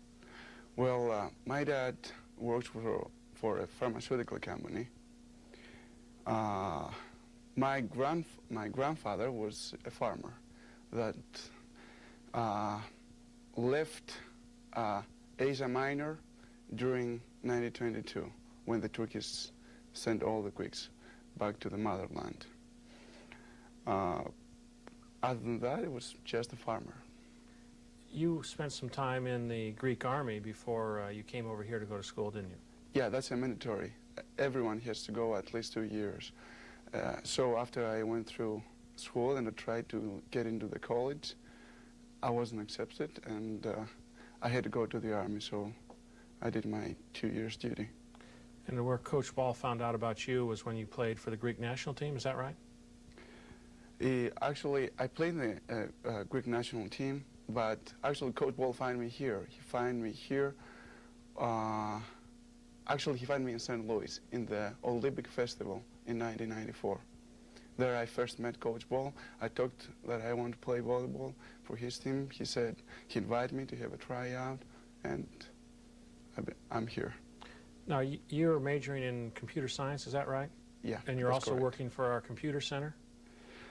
Yeah, actually, this semester I became also a TA for computer science. Oh, okay.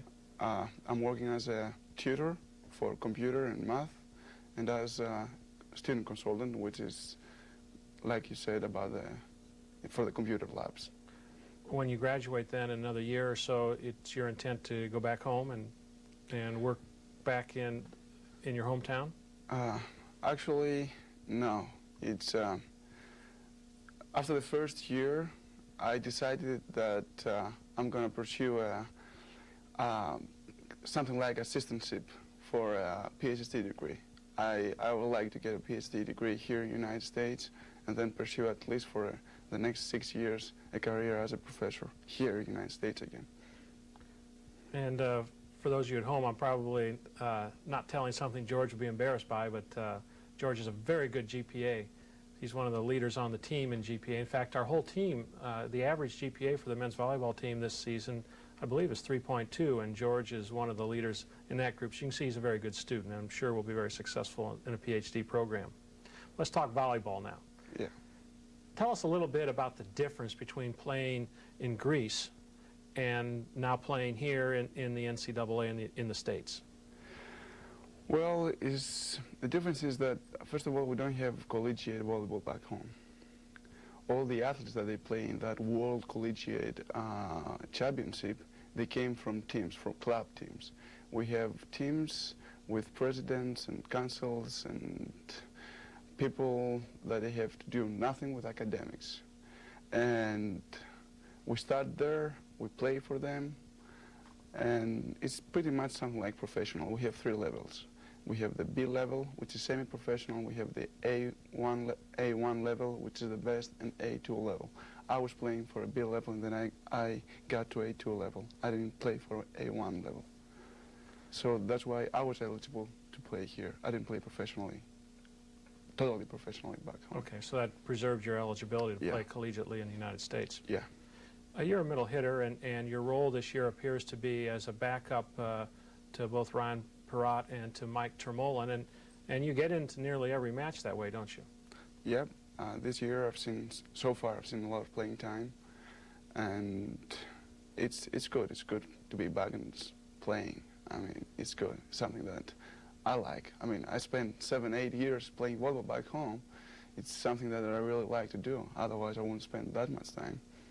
You're a middle hitter here for us. Is that the position you played before coming to IPFW? Yeah. Actually, that was strange. When I first started, I was outside hitter. In order, though, to get into the national team, my coach decided that I need to build strength and jump high and get a middle position, because back home we didn't used to play middle position. So when I got in the national team and we started playing middle position, then I have to train specifically for middle position, and therefore after that I continue playing middle position. You really emphasize your own personal training, especially your warm-up for the match. In the last 30 seconds or so that we have in this segment, George, tell us quickly what you do to prepare yourself for a match as we're getting ready to play. I running a lot, and I do, how you call that, I give myself a self-pit, we can put it that way. That helps me to totally warm up and be ready for the game.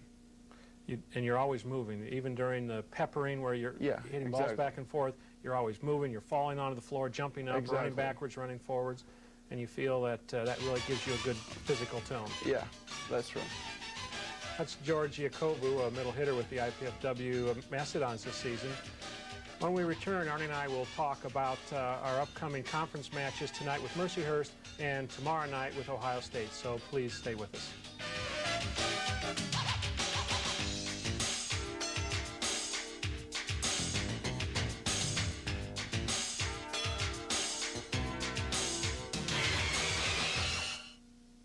Intimidate, dominate, terminate. The IPFW Mastodons are back, and they're bringing a few big guns to the party this year, including the most sought-after silver recruit in the country, Hector Sky Soto, and Minnesota Triple Towers, Gislin, Cummings, and McHugh, plus returning seniors Brad Verditis and Mike the Noodle Termolen. 9 Mastodons over 6'5". Let's get vertical.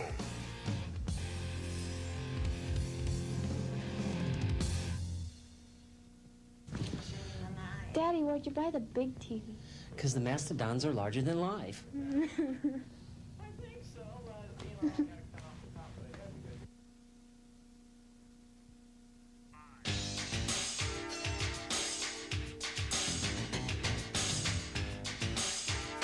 Welcome back to the Arnie Ball Show. Arnie, before we talk about tonight's match against Mercyhurst and tomorrow's important conference match against Ohio State, we need to talk about George a little bit. Certainly having him on the team adds a different kind of dimension to the long van rides, because it's kind of interesting, for me at least, to talk to him about the political situation in Europe and so forth. And he comes right from that area in the Balkans where they're in the news every day. Well, it's nice to have an intellect on the team, Mark, you know, that you can converse with other than having us dumb jocks. That's what you're really we trying had to Dave say. Zubb, but he's a medical student. I don't know anything about science, so he'd lose me in the first 30 seconds. Actually, George is a real treat to have on the team. You know, we saw him, 3 years ago when he was down in Memphis, and some guy that I'd known called me and asked me about him, and of course he's come up here and has not seen as nearly as much playing time as I know he would like to, and I think a lot of that has to do with systems, you know, and adjusting to systems, and it's so much different in Europe than the way it is here, and I know he gets really frustrated, and I get frustrated with him sometimes, but it certainly hasn't affected his schooling whatsoever. He's almost a straight-A student, and he's a tutor in the computer science department, and I mean, he's just a fine, fine young man in addition to our program, let alone having somebody that you can converse with on the trips. Yeah, I'm just glad to be able to talk about something other than biology.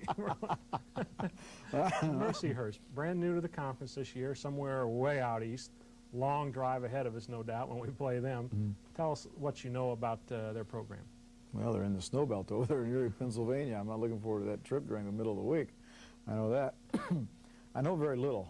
We do have a videotape on them. They're small. They're not very big. Obviously, they're a first-year program. They have done some recruiting. They have some scholarship. We know they beat University of Wisconsin-Milwaukee last week, at their place. So I'm not sure what that means other than, you know, we had trouble with the University of Wisconsin-Milwaukee, so it's not a team that we need to take lightly. But in the same token, I've talked to Coach Hansen about them because they've played them, and that's the tape we have, and they beat them easily. So we just have to make sure we don't look beyond them into Saturday when we play Ohio State. This weekend's a very important weekend for us. We're 2-0 in the conference. If we could go out this weekend 4-0, it certainly would give us an opportunity to be in the top 2 or 3 in the conference, or if not the top one. So assuming we play well against Mercyhurst tonight, which we need to do, then tomorrow's a big match. And from what we saw of Ohio State last weekend at Columbus, they have a very quick team like they usually do, a lot of ball control, a lot of scrappiness. They're not going to be easy to beat. In fact, we're going to have to probably go out rather strong early to take control of the match, won't we? I think this is one of the most athletic teams Pete's had in a while. They're very athletic, and as you talked about, they're very quick. They're not overly big. You know, Gary Robles about, what, 6'6", I suppose, and they have another young man that's about 6'10", but he doesn't play as much as Gary does. And I don't know whether Rene Estevez is going to be able to play or not, the freshman they have from Puerto Rico. He flipped an ankle over there last weekend, and so I don't know what his status is, but he's about 6'5", and a real big jumper, and just a good player. There are 3 of those kids that came to Ohio State, the Pete's program this year from down in Puerto Rico, and they wanted to all go to school together, and so they ended up over there. And if we don't get on them right away and take their energy, they're a very enthusiastic team, as you saw the other night. And this little setter, he's not real little, I guess he's 6'1" or 2", but he plays with a lot of emotion, and he likes to get in your face. He blocks the ball. If you remember, he blocked Mike Lambert the other night and stepped underneath the net. I thought, that's pretty brazen. Mike Lambert kind of took care of the situation after that, but they're a real cocky outfit, and for as young as they are, and they play really, really hard and quick, and they're a typical Ohio State team. They play a lot of defense. So they bring the ball back all the time, and their middles are quick. You know, Marshwatch is one of the leading hitters in the country, so they're going to be they're going to give us a lot for us to handle. Last weekend, Marshwatch, who I think, didn't he lead the conference in hitting last year? That's correct. He's what, a 6'1" middle? Yeah, at the he big, may be 6'1" at the 6'2" biggest. if you stretch him a little bit. Maybe, like Raul Papaleo. He's got long was arms, 6'2". how's that? And Gary Robles played most of the time, but he didn't start. He was injured, and we didn't see Jose Bengoa at all. Bengoa's been hurt, and the other thing that's happened is that these young kids have come in there and really taken some of those people's places. You know, Bengoa's not very big as compared to a couple of the other kids he's got in there. The difficulty they have, and it certainly was apparent with the USC and Stanford both, is they don't block real well. They have trouble scoring points. They have some jump servers, but they're not real dynamic jump servers. They're jump servers. They're a good side-out team, but they don't score a lot that that's kind of scary because, you know, we traditionally have been in the same kind of category. Yeah, right. But in the same token, the 2 matches that we have thought we played well, and not including California, was Loyola and Stanford, and I thought we blocked well in those games. My concern with Ohio State is their quickness, and they don't hit the ball real high, and you know how our guys are. They're up there trying to block the rafters, and we hit the ball ricochet off our elbows. And with that quickness, that'll be a concern. You said that they brought in these 3 new players out of Puerto Rico, and they had 2 or 3 already, didn't they? That's correct. So they have 6. 6 Puerto Ricans. I guess we're going to have to see what we can do about Coach Tim Embaugh's having his travel permits revoked, or he'll be down there recruiting all the good players off the island. Well, I understand that he's taking up Spanish as his second language. Or the first. Or maybe the first. The Ohio State IPFW series has always been a rivalry of close matches and a lot of upsets. The favored team doesn't necessarily always win, and you and Coach Hansen have been friends for a long time. I'm sure as a boy he looked up to you as a... Oh, no, he's older than that. You both went through the Ball State program and so forth. It's been a good rivalry, hasn't it? Well, it really has, and you know, it certainly goes back to the very beginning of our program. And the nice thing about, I think, this rivalry is it's never been a bitter rivalry. Even when before Pete came and some of the other coaches there, John Smoot and Fugeri and some of those other guys, Segura I'm talking about, I guess. It's always been a rivalry where the teams went out and played hard, competed hard, kind of got in your face kind of thing through the net, but when it was over, everybody was friends, including the coaching staff and so on and so forth. And that's kind of a refreshing thing to be part of, because we don't see enough of that, I don't think, in sport today. It is something to go to St. John's Arena where they play their volleyball, and you see the banners hanging up there that he puts up for volleyball, and you see the second place finish in the NCAA, which I think is the highest that an MIVA team has ever had. That's correct. And they have a lot of course, MIVA championships there. But then they have a banner that says Ohio State Olympians, and you have people like Doug Beal and like 3 or 4 names up there of Berzins and some others who played at Ohio State and went on to be on the USA Olympic team. Well, there's a real strong, rich tradition at Ohio State that, you know, probably a lot of people don't know about it. As you alluded to, those 2 fellas, Mark Waldy's another one that was on that team, and that's when they finished second in the NCAA tournament. And of course, Pete has really revitalized that program. I think it struggled there for a while, but he's done a good job, and they've supported him administratively, financially, and of course, they're hosting the NCAA Final Four this year in the first weekend in May. So it's an exciting time for Pete, but we're in hopes that he has to go out of the Gates Center Saturday night with a loss. That's right. And to get to the NCAA on his own home gym floor, he's got to win the MIVAs on our home floor at the Coliseum. That's correct. So this rivalry is just starting for the season. It'll have 3 matches. Tomorrow night at the Gates Center, we're playing Ohio State at 7:30. Tonight, it's Mercyhurst at 7:30. So our first homestand, I think it'll be an exciting one, so please come out. For Arnie Ball, I'm Mark Franke. Thank you for watching, and join us again next week.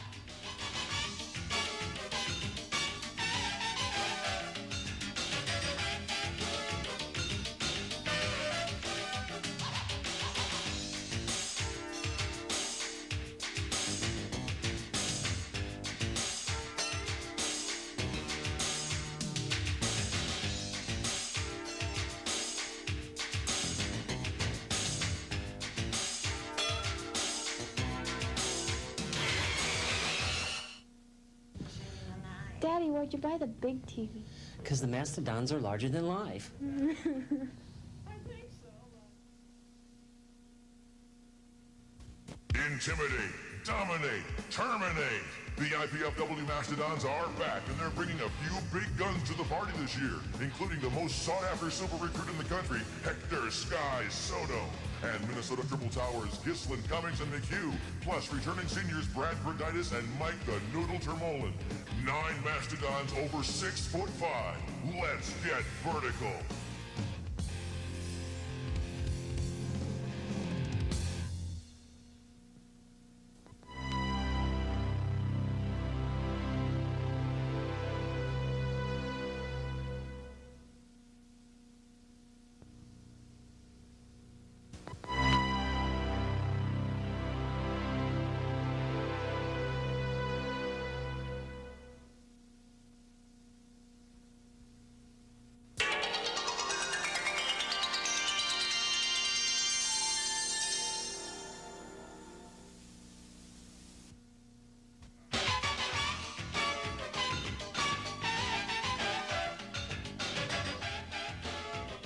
Welcome to the Arnie Ball Show. Tonight we're going to preview the important match we're playing this evening at the Gates Sports Center against Ball State. Our guest is the middle hitter Ryan Perrott. And when we come back, Arnie and I are going to talk about last weekend's match against Ohio State, and we have some film clips from that we're going to show. So please stay with us. Intimidate, dominate, terminate. The IPFW Mastodons are back, and they're bringing a few big guns to the party this year, including the most sought-after super recruit in the country, Hector Sky Soto, and Minnesota Triple Towers, Gislin, Cummings, and McHugh, plus returning seniors Brad Verditis and Mike the Noodle Termolen. 9 Mastodons over 6'5". Let's get vertical.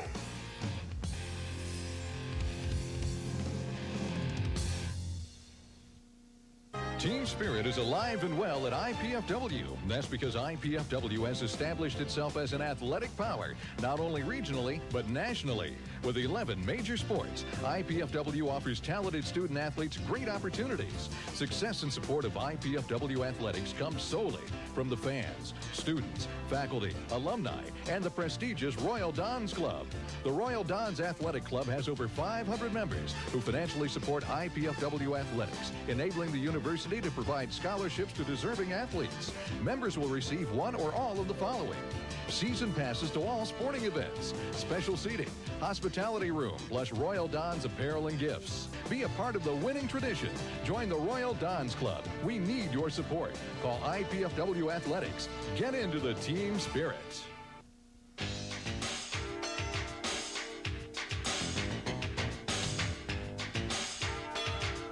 Welcome back to the Arnie Ball Show. I'm your host, Mark Franke. Arnie, I think we're both quite relieved that after last week's rather derogatory comments you made about the university's fleet manager, Ron Picanew, that neither of us got a letter from an attorney this week. So I think we probably dodged that bullet. It just means nobody's watching the show. Or that his dream team of lawyers is still working up the particulars, right? We see Judge Ito anytime soon, we know we're in trouble. But while we're talking about your character flaws, I did find out Channel 6 put me on an investigative report this last week, and I found out that when you were doing a radio show at another station in town, that you stooped to a crass commercial endorsement of RKR Barbershop. And that because you did that, your barber, Rex Lepper, is going to give you a free haircut. Is there any truth to this? That is certainly true.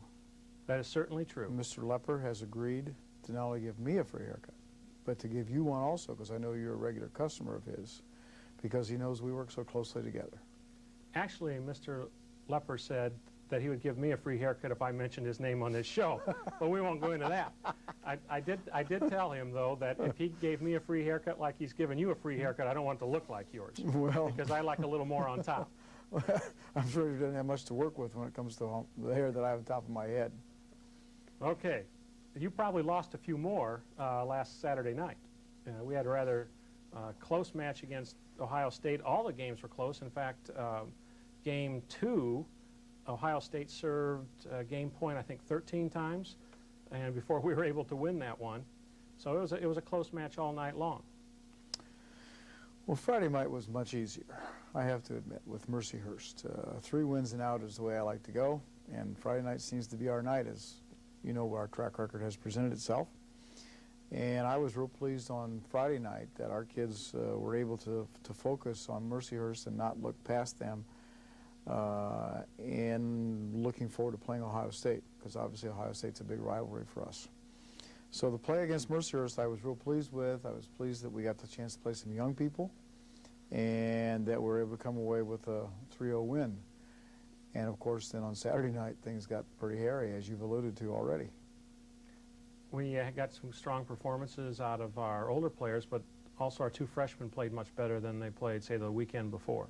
I think probably they were happy to be playing at home for the first time in their careers, and even the older players, I think, were relieved to be able to play at home in front of our fans for a change. Well, it's always nice to be at home, especially after being on the road for 3 weeks like we've been. You know, that's the 4th weekend in a row we've played Friday, Saturday. So our kids may be getting just a little bit fatigued, and of course when you're riding those vans, as much as we've been riding those vans, it takes a lot out of you. So I'm certainly pleased with our performance, as I alluded to, on Friday, and of course Saturday. Brad Prudaitis had a great match, and I thought really stepped forward as a senior should step forward with his performance, not only offensively, but as we watched the videotape on Monday night, his blocking was very, very good, and his backcourt defense was very good. So I'm real happy for Brad. Mike Tremolin, our other senior, was real good offensively. He struggled a little bit defensively, but we know Mike's going to do that until we get some of the flaws straightened out in his blocking in particular. I think another thing that helped us offensively was that our distribution of sets across the night was a little more varied than what it has been in the past, and I think that probably made it more difficult for the Ohio State defense, which traditionally Ohio State's had a very good defensive team, to get their blockers positioned correctly and then turn the ball. Well, of course, Ohio State's game plan was to serve Hector Soto all the time. Coach Hansen left his game scouting report down on the bulletin or blackboard in the locker room, so I went down and read it afterwards and didn't find anything I didn't already know. But their plan was to serve Hector all the time, and I thought Hector did a pretty good job passing the ball, so we were able to run some offense. The 2 middles that they had playing were big, but not real quick, so we were able to take advantage of that, I thought.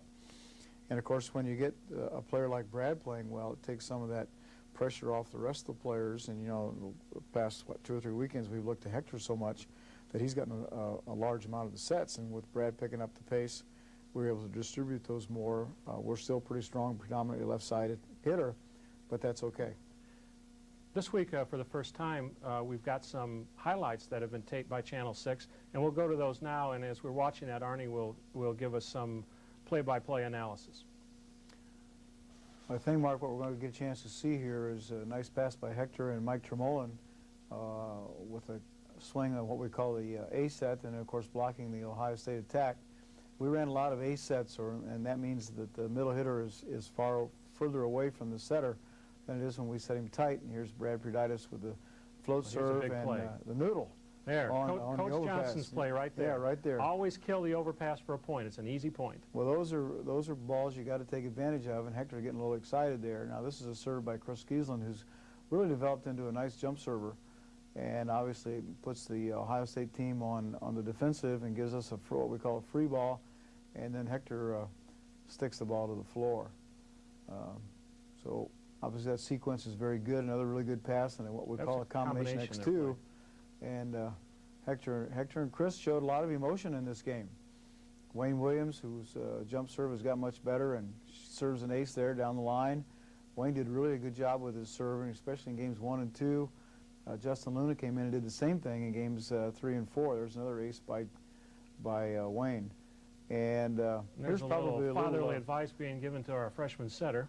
It's probably some discussion about going to class and making sure he does his schoolwork and things of that nature. It doesn't look too, well, maybe it's not that. Maybe it's something else. Maybe it's something else. And with that,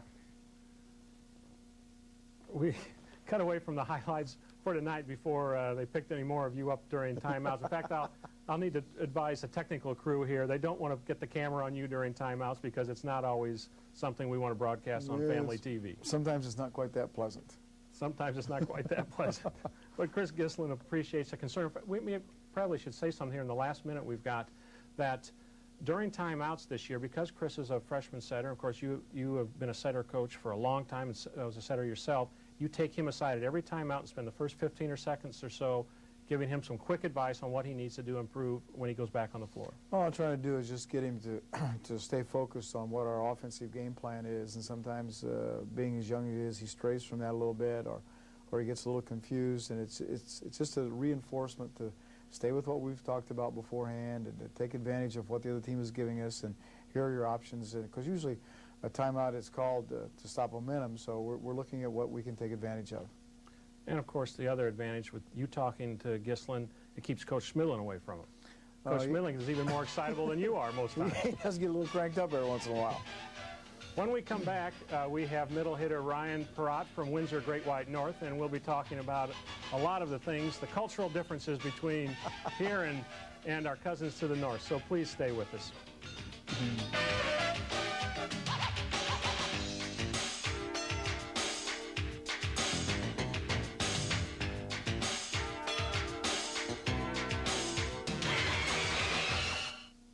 Intimidate, dominate, terminate.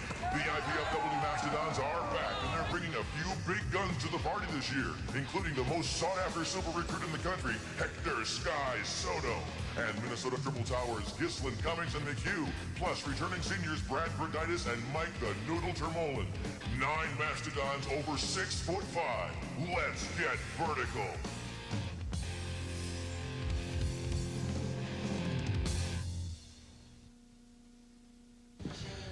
Daddy, where'd you buy the big TV? Because the Mastodons are larger than life. I think so, but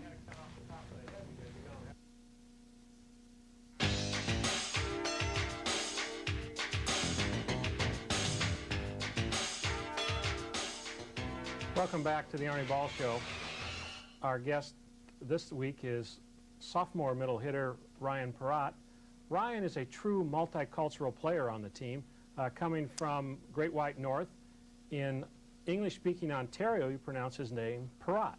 But if he would go to French-speaking Quebec, it would be Perrot. And when we take him to Puerto Rico, it's going to be Perrote, which we think stands for big smelly dog. But your nickname is Rock, and you said, whatever you do, don't ask me how I got that nickname. So should we not go into this? Oh, you want to? Let's go into how you got your How I nickname got Rock. this? Well, in my freshman year, we had to do some swimming aerobics, is what I call it. And swimming water training. And you sunk? No, I'm an adequate swimmer, enough to survive, and we had to do some floating drills. And unfortunately, I don't have the body mass for any, floating device. And I'd sink to the bottom. And the very next day, we had weight training, and the first person I saw was Justin Luna. And he came up to me, and he said, "Hey, Rock, what's up?" And after that day, it stuck, and Rock it is, for now and forever. Well, where would you learn to swim up there? Ice fishing, in case, like in July when it starts to melt, you might fall through the... Not much. I mean, November, December, when we water our own backyards and get a pond going or something like that, we try to swim in that, but not much. Not much swimming going on. Not much swimming, but a lot of volleyball. Your club coach was here again. He tries to come down frequently to see you, and he brought a few other people with him. Fortunately, being from Windsor, you're not that far away from where you grew up, and you played on a club team that was based in Windsor, was it? That's correct. That's correct. So volleyball in Ontario is pretty tough, as we know. We used to go up and play in the Guelph tournament over our Thanksgiving and play some pretty good Canadian teams. Of course, we've also made a trip to the west, to the Plains, where the teams are excellent. Right, yeah, especially during the early part of the season down here in September and October. Those teams up in Canada are already playing. They've been playing since the end of August. And that's why it's usually a good tournament when IPFW goes up to Guelph or up to Manitoba to play. Those teams are about 3-4 months into the season, while we're just, barely 4 weeks into our season. We've already had a chance to play Calgary out at Santa Barbara, and we have Winnipeg coming in next week on a Tuesday night. So we're going to see a little Canadian right here at home. Little Canadian flavor, yes. Flavor of volleyball, which is scrappy and powerful. Scrappy, powerful, usually disciplined, well-disciplined team, especially defensively. Good blocking team. They touch a lot of balls, and they also dig a lot of balls. And you're taught that from a young age, and you're going to see it come Tuesday when you play Winnipeg. You played opposite in club, didn't you? I played opposite for a while. When you came down, your club came down here and played an exhibition match when you were a senior, and I think you were playing opposite that time. Yeah, I played opposite, I believe, for a couple games, and then they switched me over to middle. Primarily, the reason was because back in high school when I played and with our club team, we had 2 6'7" middle players already, and I was only 6'5" in high school. So they wanted me to somewhere on the court, and I wasn't a very good passer, so. Had me outside of the opposite of the setter, so I played the opposite position. And I came down here, and that's the position that I played, and technique. And when I played for the provincial volleyball team up in Ontario, I also played that position at the opposite. And then they moved me over to the middle position after someone got injured, and I've been playing that position ever since. You're hitting for a very high percentage this year. You usually lead us in hitting, but you're playing between Hector and Wayne, which certainly those 2 guys are going to get a lot of sets, so you don't always see as many sets as perhaps you'd like, do you? No, but then again, I mean, it comes into the team concept, and I'm not one for flamboyancy, for the spotlight or anything like that with kills or attempts or anything like that. But the sets that I get, the quality sets, as you say, leading the team in hitting percentage once again. I do something with the ball, I put it to the floor. And by doing that, actually, it takes a lot of the pressure off of Hector and of Wayne, who I get the play in between of, especially with Hector. Everybody in the nation knows of him, and Wayne very talented on the right side as well. So when I put the balls to the floor, it alleviates some of the pressure that they have. Plus, you're up there on a blocking line that's rather tall, and so I believe that Saturday night you led the team in blocks, and that certainly helps to be playing up there with those kinds of tall guys, right? Yeah. I mean, we're going to touch a lot of balls and block a lot of balls, and we watched some video on Monday night, and there's still a lot of things. I've been working on my blocking the last year and a half or so, and there's still a lot of things that I still have to improve on, my footwork and quickness to the outside closing blocks. But we're going to touch a lot of balls because of our height. It gives our defense a chance to play some balls. And you play some pretty good defense for a tall, lanky middle, don't you? Tall, lanky middle. I take pride in playing defense. I've always, I wasn't more or less concerned with the offensive part of the game because we have other players, who can put the ball to the floor. But one thing that, other teams sort of lack is, playing good defense. And I take pride in playing defense, touching balls, digging balls.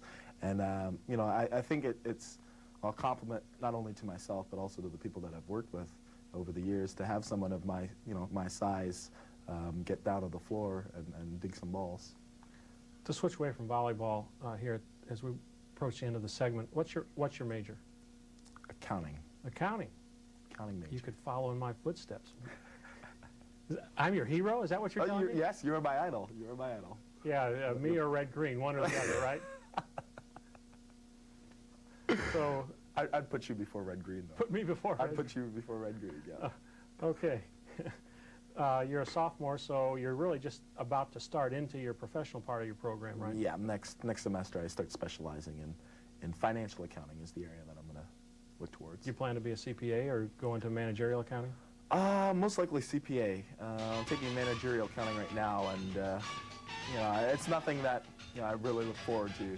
So I'm going to stick with the financial accounting. Okay, our guest has been Ryan Perrott, sophomore middle hitter from Windsor. And Ryan, keep your stick on the ice. Thanks so much. When we come back, Arnie, we'll talk about tonight's match against Ball State. So please stay with us.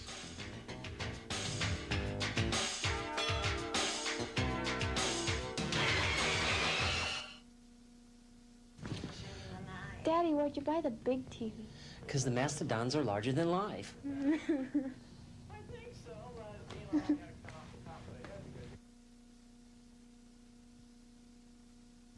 Intimidate, dominate, terminate.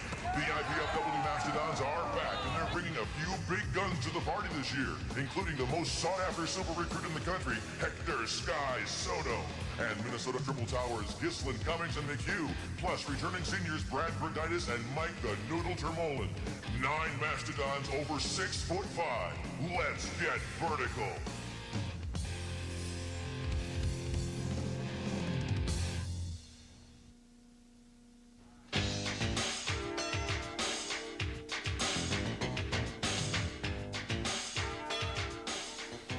Welcome back to the Arnie Ball Show. Arnie, one last comment about the Ohio State match before we talk about Ball State. Brad Berditis was named the player of the game, and I'm not even sure who picks that, but it's certainly not a choice that either you or I could argue with. But I think there was another player of the game Saturday night, and that would have to be the fans. I think when we were at those close points in each of the games, where we either were having a lead slip away or we were behind and trying to catch up and win the game, the crowd was very involved.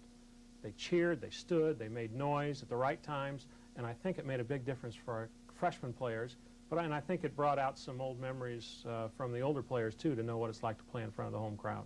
And I think they made a difference right there at the end of, especially games 2 and 4. Well, Mark, for me, it's so hard to relate to that because I think I'm pretty focused on what's trying to go on, that I really don't hear much of the noise, and of course the kids can't hear me, so that's how I know the noise is going on. But certainly it was really great to see the crowd back in the gym again. I think the official count was over 900, but I don't know, it might have been a little more than that. But it was just really great to have a good crowd back, and our fans are very knowledgeable. They understand the game. They know when to cheer and when to stand up and do those kind of things, and there's no doubt but what. We got a couple of young guys, as we witnessed on the videotape, who kind of like to play for the fans a little bit. Yeah. We got a little ham in Chris and Hector, and that kind of brings back the old days of Loy and Norman and Pepa. That's kind of fun again, and so it's refreshing to see that happen and have the fans relate back to us in that manner. And I don't think there's any doubt but what. Second game and the fourth game in particular, both games were really tight, and we had a chance to, in the second game, we were ahead and then got behind and came back and won. And in the fourth game, we got a fairly good lead, and Ohio State made a run, and our fans really got into it, and the kids responded to that. So that's a nice thing to have happen again. Tonight, we're playing a team that always draws well in Fort Wayne because of our rivalry with Ball State, but also they have a lot of their fans in the area or come up from Muncie, and so the gym's noisy both ways. Well, tonight's match is, I guess, the oldest rivalry we have, and has always traditionally drawn lots of fans. There's a real strong Ball State alumni group here in town that usually always comes to the game, and as you alluded to, people from Muncie, and of course, our fans like to see the Cardinals come in, and because they always know it's a great match. And I don't think there'll be any doubt what there'll be a large crowd here tonight, and they'll be very vocal. Ball State is probably the favored team to win the conference this year because they returned nearly everyone from last year's team, which was pretty good in and of itself. But they've got all those guys back with another year of experience. Well, they had a great year last year and got beat out of the NCAA opportunity to go to the NCAA by Lewis. And I think that was a little bit of a surprise to everyone, probably except the teams in our conference, because we all knew Lewis was pretty good. But I really expected Ball State to win just because of their experience. And, of course, when they lost, I think that's put some little added fuel into their fire in order to get back to the NCAA tournament this year. They returned 5 starters from last year's team. And, of course, they return Eddie Faraz, who's a first-team All-American at the setter position, and I think the best setter in the country. And when things get a little tough, Eddie gets very aggressive and makes things happen. So certainly his experience will play a major factor in this match tonight. And they've got Big Phil. Big Phil's always fun to watch play. Well, Big Phil is just a big guy who's learned. Enjoys playing the game. He definitely enjoys playing the game. He's not the most accomplished player out there, but he's always smiling, and he's a very friendly person off the court. Well, Phil's really a good guy. You know, and he's somebody that just picked up the game. Well, just I think halfway through high school and came from St. Louis, and so there really wasn't a major program for him to be part of. And of course, he's going down to Ball State, and under Coach Shondell and Joel Walton's tutelage has really improved into a really nice player. He's a big jumper and a big kid, but as you alluded to, he kind of reminds you of Goofy, and I don't mean that as a personality necessarily or as a person, but he's just always bubbly. You know, he's always having a good time, as you alluded to, and that's refreshing. Yeah, he's out there like this is a hobby because it's so much fun. He can't wait to get on the volleyball court and play. He certainly enjoys playing the game. Ball State certainly is going to be a tough one tonight. Tomorrow we go on the road to play Thomas More down near Cincinnati. We play 2 games on the road against them tomorrow. And then Tuesday we have Winnipeg coming. Is that right? It's next Tuesday already? That's correct. Yeah. Tell us a little bit about Thomas More, and then we'll talk about Winnipeg. Well, obviously the key match for us this weekend is the Ball State match. You know, we're 4-0 in the conference right now, and have already had Ohio State at home. And of course, we haven't played Lewis either up there or down here, but getting a chance to play Ball State at home on Friday, and if we could sneak out a win there, make us 5-0 in the conference, and really help solidify early in the season, I think, an opportunity to have at least the top 4 seed, which is something we talked about earlier. So that's really the match that we're going to focus on, is the Ball State match. Thomas More is, I think, the 3rd year in the league. They have a new coach this year. Ray Gooden is no longer there. They're struggling a little bit. I don't think they've won a match, and Ball State beat them pretty badly. So hopefully it'll be an opportunity for us to play some other players. We've got a couple guys that have pretty sore shoulders, and I'm sure after the Ball State match their shoulders won't be much better. So I'm in hopes that we go down and play those 2 matches down there and they haven't moved back an hour. They're 3 and 5 now instead of 2 and 4, that we'll get a chance to play some other people. And, of course, then we don't get to rest much. We come right back on Tuesday and play Winnipeg, and Winnipeg is probably one of the top 5 teams in Canada. And we've had quite a rivalry starting with Winnipeg over the years. We've gone up there and played, and they've come in here, and they're really a quality program, aren't they? Well, you know, I think these rivalries begin to develop because coaches become friends. You know, we talk about our rivalries all the time, and, of course, Coach Shondell and I go back a long ways, everybody knows. And Coach Hansen and I are good friends, and I got to know Larry McKay. He was an assistant coach of the World University Games in '91 when I was in England, and I got to know him over there, and we developed this relationship. And we developed into a nice, what I think is a nice rivalry, and of course they're a very good program, so it's a really good team for us to be able to play at home. And Larry's really a class act, too. He runs a good program. Absolutely, just a top notch. And competes hard, but keeps it at a very sportsmanlike level the whole time. Well, it's really fun to play his team because you know they're going to play hard. It's fun to go up there because they treat you very well, and he's just a real nice friend. So Tuesday night's at home at Gates, but then the weekend we have off. We don't play anywhere. What kind of withdrawals are we going to have, huh? Maybe what you and I could do, we can get together and just drive around the country for 5 or 6 hours. We'll get just Ron so we don't Pickenu and we'll all just get Ron ride a van. Pickenu. That's right. We'll test drive his vans. I planned 2 weekends off this year, and you know, as I alluded to before, this will be the 4th, 5th weekend we've gone in a row playing, and I just thought we needed a weekend where the kids could relax at home, maybe catch up a little bit on schoolwork. We won't have to press so hard in practice. We'll do a lot of training kind of things in practice instead of worry about our team concepts. So we're looking forward to the weekend off. Tonight at the Gate Sports Center, 7:30, IPFW plays Ball State, always one of the great rivalries in the MIVA conference. And then Tuesday night against Winnipeg, again at the Gate Sports Center at 7:30. For Arnie Ball, I'm your host, Mark Franke. Thank you for joining us.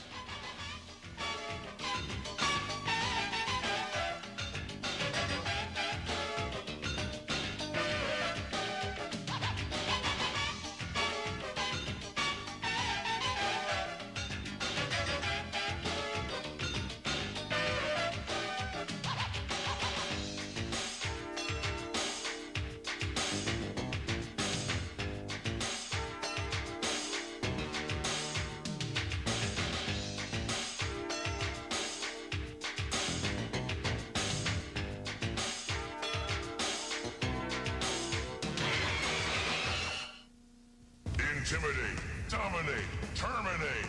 The IPFW Mastodons are back, and they're bringing a few big guns to the party this year, including the most sought-after super recruit in the country, Hector Sky Soto, and Minnesota Triple Towers, Gislin, Cummings, and McHugh, plus returning seniors Brad Berditis and Mike the Noodle Termolen. 9 Mastodons over 6'5".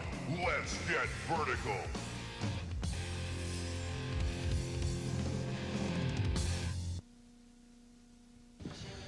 Daddy, where'd you buy the big TV?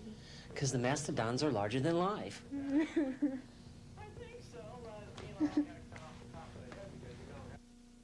Team spirit is alive and well at IPFW. That's because IPFW has established itself as an athletic power, not only regionally, but nationally. With 11 major sports, IPFW offers talented student athletes great opportunities. Success and support of IPFW athletics comes solely from the fans, students, faculty, alumni, and the prestigious Royal Dons Club.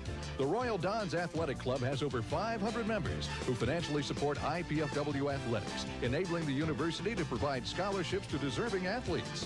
Members will receive one or all of the following: season passes to all sporting events, special seating, hospitality room, plus Royal Dons apparel and gifts. Be a part of the winning tradition.